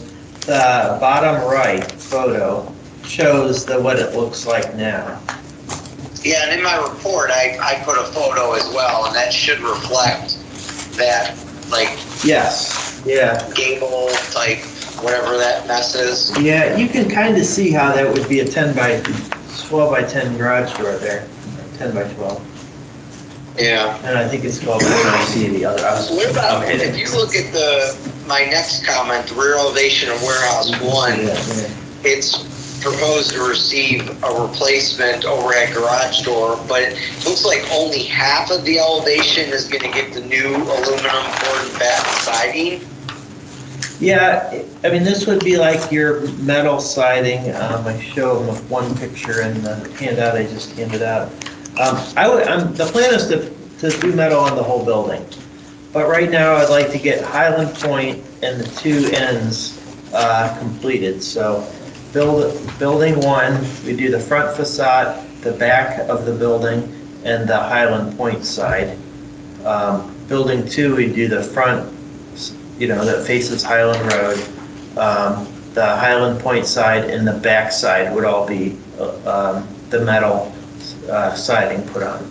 So the one that basically the one that faces the other building, you're just hold off for right now, I guess is what you're saying. Yeah, I mean, we might do it. I mean, the goal would be by the end of the year, but, it depends on if we have them all leased out or not. So the back of one, is that what we're talking about, down there at the bottom? Basically. You'd only do half the back of building one? Building one, we would do the whole front. the Highland side. Yeah. We would do this whole, no, this is facing that other building. So. Yeah, so that's the interior kind of the. Yeah, I guess I don't show an elevation, but the Highland Point side would be all new siding. It's this side right here. That's like the Highland Point side of the front building, and then it's almost the same on the back building. The block is so deteriorated on the back building that it's really, to repair it and repaint it, it's gonna be every several years where it's gonna have to be repainted. On the back of building one. Two. Oh, building two. The Highland Point side of building 1 and 2. Yeah, because I made the comment that I didn't think there was any facade improvement being proposed along the Highland Point Parkway elevation. Is that inaccurate? That is inaccurate. Yeah, I'm not clear on this plan, I'll be honest with you. I'm looking at it now. I've looked at all the other. I think they've got, they're showing some of the, what threw me off is almost like when you look at this, go back to that elevation right here for a second. This, you're looking at the side, the building in the back, and you're looking at building 2 where it jets out in the back. Is this, yeah, you're looking at, no, this is your front building, I'm sorry, where's the other one? So we have. You can see it in the area. Yeah, here it is. So this is what you're seeing. Yeah, if you're looking on straight this at elevation right here, you're seeing 2 here, and then this is this piece that jets out right there. Yep. That's how they drew it, and then they didn't show any elevations. It looks like on this side, but yeah, I know what you're referring to there, and on the backs. No, in the next 6 weeks, the whole Highland Point side will be sided if this gets approved. So. Okay. Yeah, I didn't think that was the case, so I just made my 5th comment. I said consideration should be given to at least providing general maintenance of the 2 buildings as they front on Highland Point Parkway. But you're saying you're going to side both those elevations fronting Highland Point Parkway. Yep. I guess I'm asking approval to side the whole building. We show it on the west end of building 1. I guess initially when I submitted the application, I wanted to get the front facade done. I wanted to get my metal siding approved. Building number 1 was priority, and then the front of building number 2. But 100% we are doing a Highland Point side. It has to be done. As the rear of one, are you only doing half the rear of one? No, that's a cut. That's a section. It's like almost where they cut. Oh. It's a section. This is in the back of that jog. Yeah, there's a jog right here. So that whole back is going to get sided. It's this right here. You're seeing they cut a section through here, so you're seeing only part of it. But yeah, He eliminated this on that view. Yeah, he cut it right here, and you're seeing here. this and this. Okay. But you are planning to do basically all 4 sides or 6 sides of building 1 and all 4 sides of building 2. Yep. If, Planning on doing the siding? We Sorry, the color of the images we have didn't come out very well. Yeah, this is gonna be, it's gonna be clay, the whole front, or the whole, the siding, so the east side, the west side, the back side, the north sides of the buildings. And then the front would be white brick with this antique bronze, which is basically like a really dark, Yeah, dark black. almost a black color.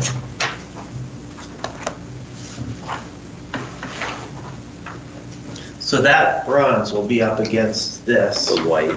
Yeah. Nice. Did you want to see it? No, it's fine. I can see them. the bronze is what elements, the pieces or the siding on the front? The bronze would be this front bump out that we would burr out, and we'd bring this up 3 feet. Kind of make it a feature, you know, the old front had that office out front, that was Right. kind of its feature, with green siding, beautiful green siding. And this is gonna be. It's really cool at one time. Yeah, probably was, yeah. Bumped out and raised. And this siding, is that the same siding? It is, but we're gonna lay it sideways. So Is this one? It's this color. Okay. It's the same material, just two different Okay, so the colors. dark stuff is the siding out Dark here, siding's the gonna light go stuff like is this. all the other sides. And then these little things are something different, but that's The side is gonna lay like your siding went on your house, and then Okay. on the side, it's gonna lay up and down. If you turn to, I think, page 3 of that, that other, that's how the sides would lay. Oh, what building is this? That is Blackburn Court. Chris, what's the purpose? What are you going to use the buildings for when you finally get them done? The front unit A of the front building will be Copeland's house. Oh, Yeah. an office. Oh, I see. Finally have an office. Finally.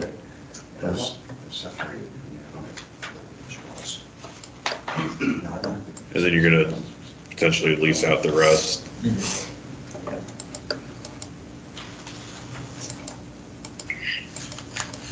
And Chris, can I just ask another question? I think most of my comments are being addressed as you guys talk. Okay. But what about the apron as it exists at the back of building 1, the apron off Highland Point Parkway? Are you still intending on using that apron? And 2, if so, would you improve that apron? I feel like that's an eyesore from Highland Point Parkway. So there's 2 aprons on Highland Point Parkway. The one is in the middle of building 1 and 2. Right now, That's what I'm talking about. Yeah, right now it's stone. I think code is that has to be hard surface. So we would make that concrete. The back apron, which was never maintained, it was just a mud drive. Say grass apron. Well, if you dug down, it's actually was a driveway that was used 35 years ago. Or that green. Yeah. You know, I cut that in, but you know, like Reliable Snow Plowing has their access driveway is not, it's just gravel for their truck. Probably cut in without permission. Yeah, I mean, their whole lot, they store trucks back there, 30, 40 trucks. You know, I would think it would be treated the same way, but eventually we'll do that. I do see that one. Sorry, I didn't even realize that was an apron. It's so overgrown. But I do see the curb. The curb is cut, Vern. Yeah, it was just gravel a couple inches down, so. So what are you going to do with that one? I mean, at this point, we're planning on leaving it as is. So, I mean, we could put some, do some hard surface there too.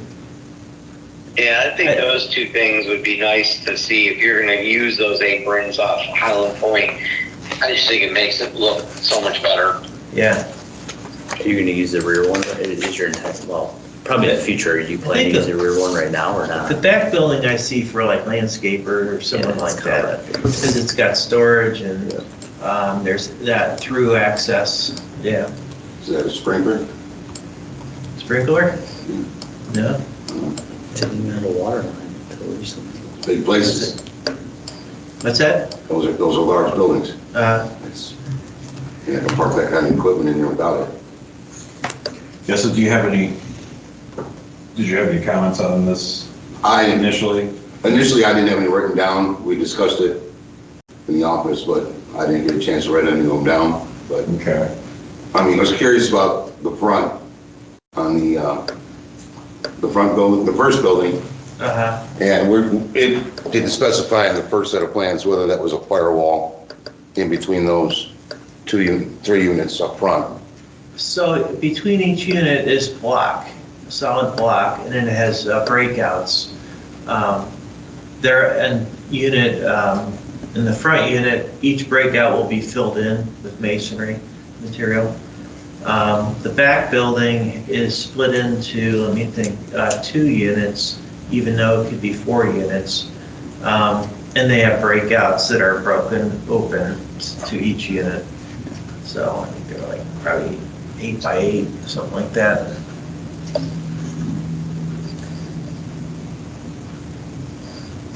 So kind of depending on what the future uses are, is whether they would need to be sprinkled, like you're going to do this thing and you're going to have trucks. Oh, definitely, yeah. If you're going to start storing equipment inside, you got to put a sprinkler in that, especially you're talking,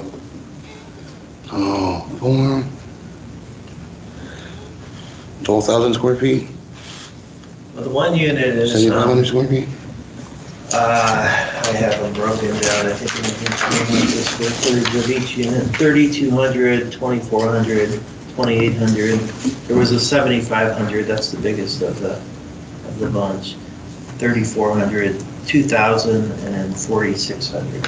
17,000 in that back. Well, they're all separate units with masonry dividers between them, so. That one would be one that probably requires sprinklers just because it's over 5,000 square feet. Right now, it has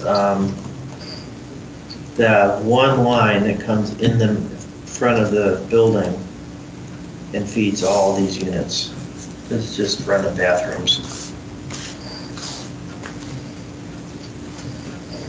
Yeah, right now, it's all just potable water, there aren't no sprinklers going. Yeah, yeah. And, yeah, it's, 12,000 square foot ends up being like that, that's like the magic number. 12,000 square feet? 12,000 and that's for like an S2, that's like a low hazard storage. High hazard, depending upon what the fire load would be, might actually decrease that square footage area. So our biggest unit will be 7,500. Unit D might though, wouldn't it? Or if it's all storage, it wouldn't need to be. If it's a business use, the Unit D might need to be sprinkled though, because it's over 5,000 square feet. Yeah, the office warehouse with the separation. It would not need to be. It would be 12,000 square. Okay, okay. That's why I said business. If you use it as a business. You can't guarantee who's next door. What's that? As a mixed use, you couldn't guarantee who's moving in next door. Yeah, but we have a masonry wall dividing each unit. Yeah, and that's something that your designer's going to go ahead and assess what's going to go in there so that, you have a properly rated wall depending upon what the occupants would be. That's what I mean. It may be a 2-hour wall, it might be a 1-hour wall, it might be a 3-hour wall. The masonry walls, these look like they're hollow core, so I'm guessing they would probably be 2. Okay. Yeah, but there's a whole ratio with that. But that's something that the designer will go ahead and help you with. Problems are fun. They don't have any issues there. Are you, you plan landscaping? Yeah, I mean, I have a rough landscaping plan of what I don't have bushes and what we're putting in. but I haven't gotten that far, really. I wanted to get the building cleaned out, brought up to code, new roof. Right now, we have about half the garage doors replaced. I think in the next 2 weeks, we'll have all the garage doors replaced. We're replacing all the windows with new windows. I mean, it's gonna be, well, you look at the building, what's happening next door. I was on your side of the table when we approved that little office that they added on. I think I voted against it because that place was never maintained. Still is not. And this is not going to be one of those places. This is going to be just like when we build a house, we're going to do it right. I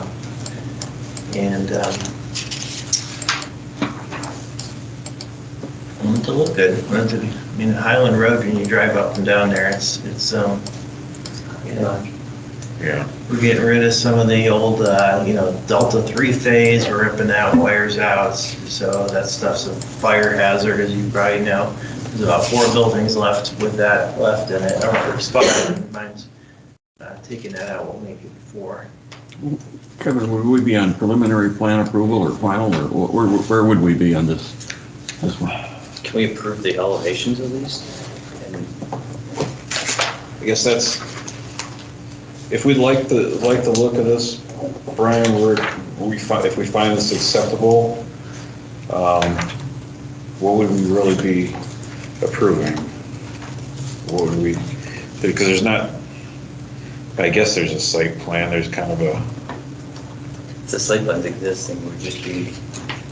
We do the landscaping later. Not really making any site improvements. I guess the only question I would have as it relates to that, Chris, are you planning on striping the parking lot?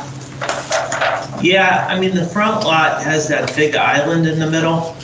I know, are you gonna tear that island out? I have not gotten that far, really. Yeah, I feel like you need to tear that out, redefine the edges, get an actual parking lot, stripe it, put some landscaping in. That island's overgrown and it does nothing for your ingress and egress. You could redefine that whole front. Landscaping will make the whole front of that building look better than even the side. So. No, I agree with you. That was just not something that the building has, if anyone's, you've been through it, so you knew what I've been tackling the past 3 months. Yeah, and I want the outside, up to code. As far as the building, inside of it up to code, and new roof, new siding, new front facade, all new garage doors, and we have the front build out, submitted, and as far as parking lot and how we're going to landscape it, I know where the bed will go up front. It'll be a straight, and I would just assume that front will come out. The problem I have is on Highland, the apron is so wide. Yeah. I don't know. I haven't figured it out or had my engineer figure that out yet. So. Yeah. I wonder.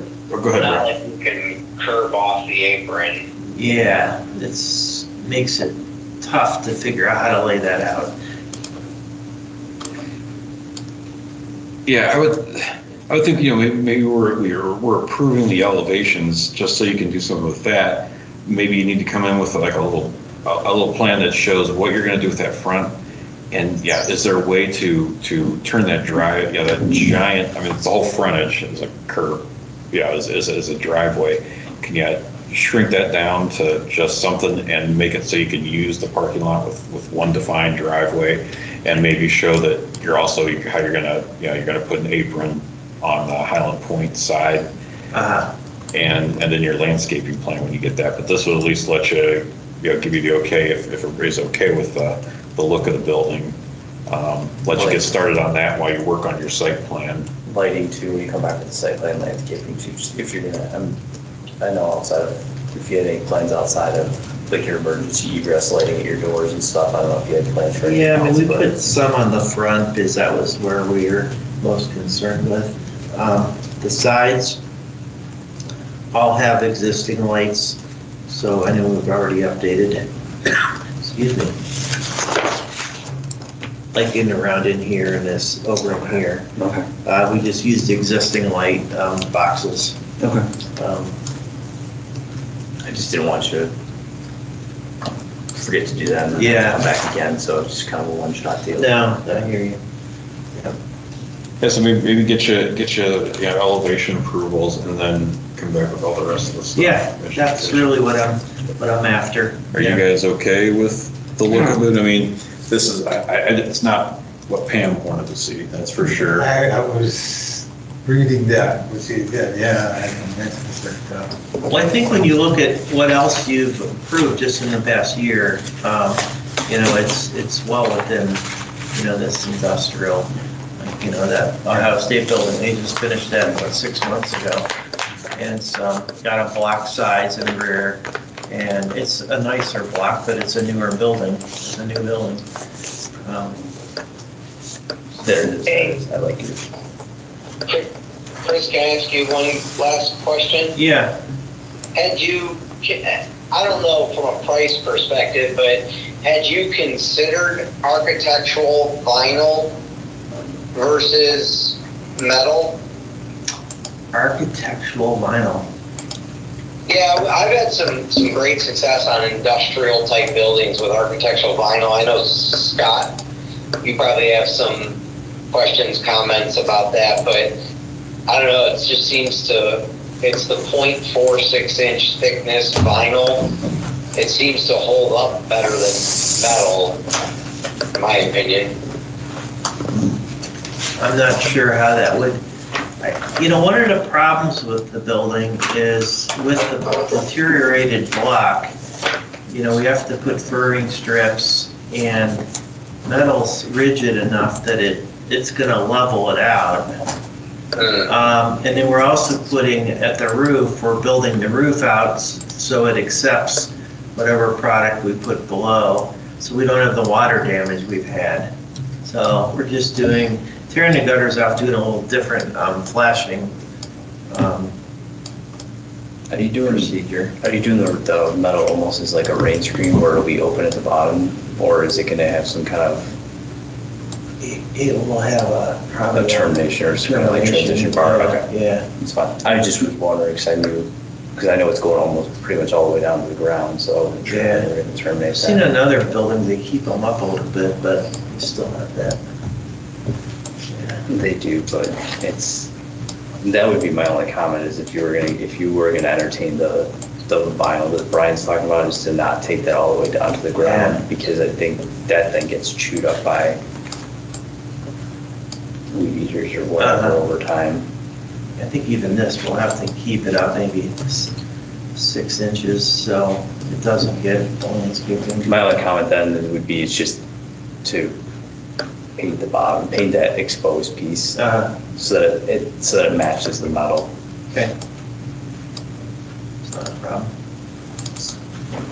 Go ahead and make a motion. Go ahead. Okay, I'll go ahead and make a motion that we approve the elevations submitted with the following conditions, just that if they pull the metal off of from the ground, that the lower portion of the block or whatever the material is gets painted the same color as the metal above, and that You may be repeating this.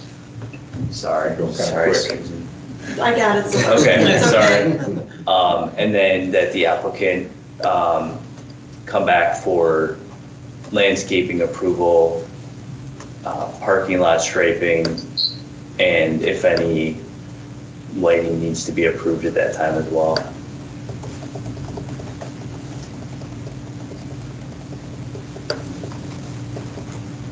Or check with Brian. Was there a second? I'll second. Okay. Brian, you good? That sounds like an excellent motion. 4 hours later, right?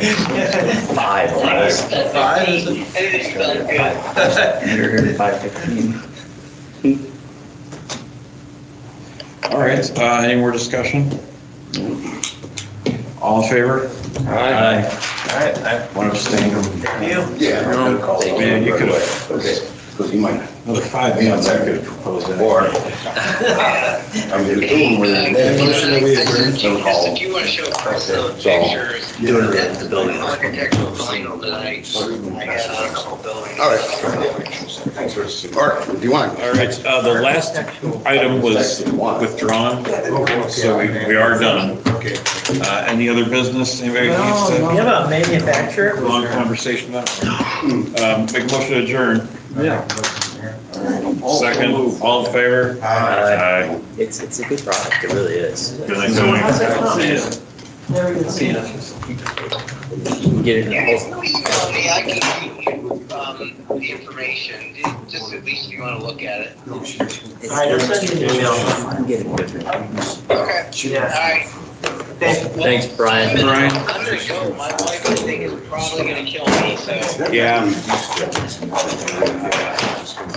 Buy her a drink or something. Get her a drink and send it.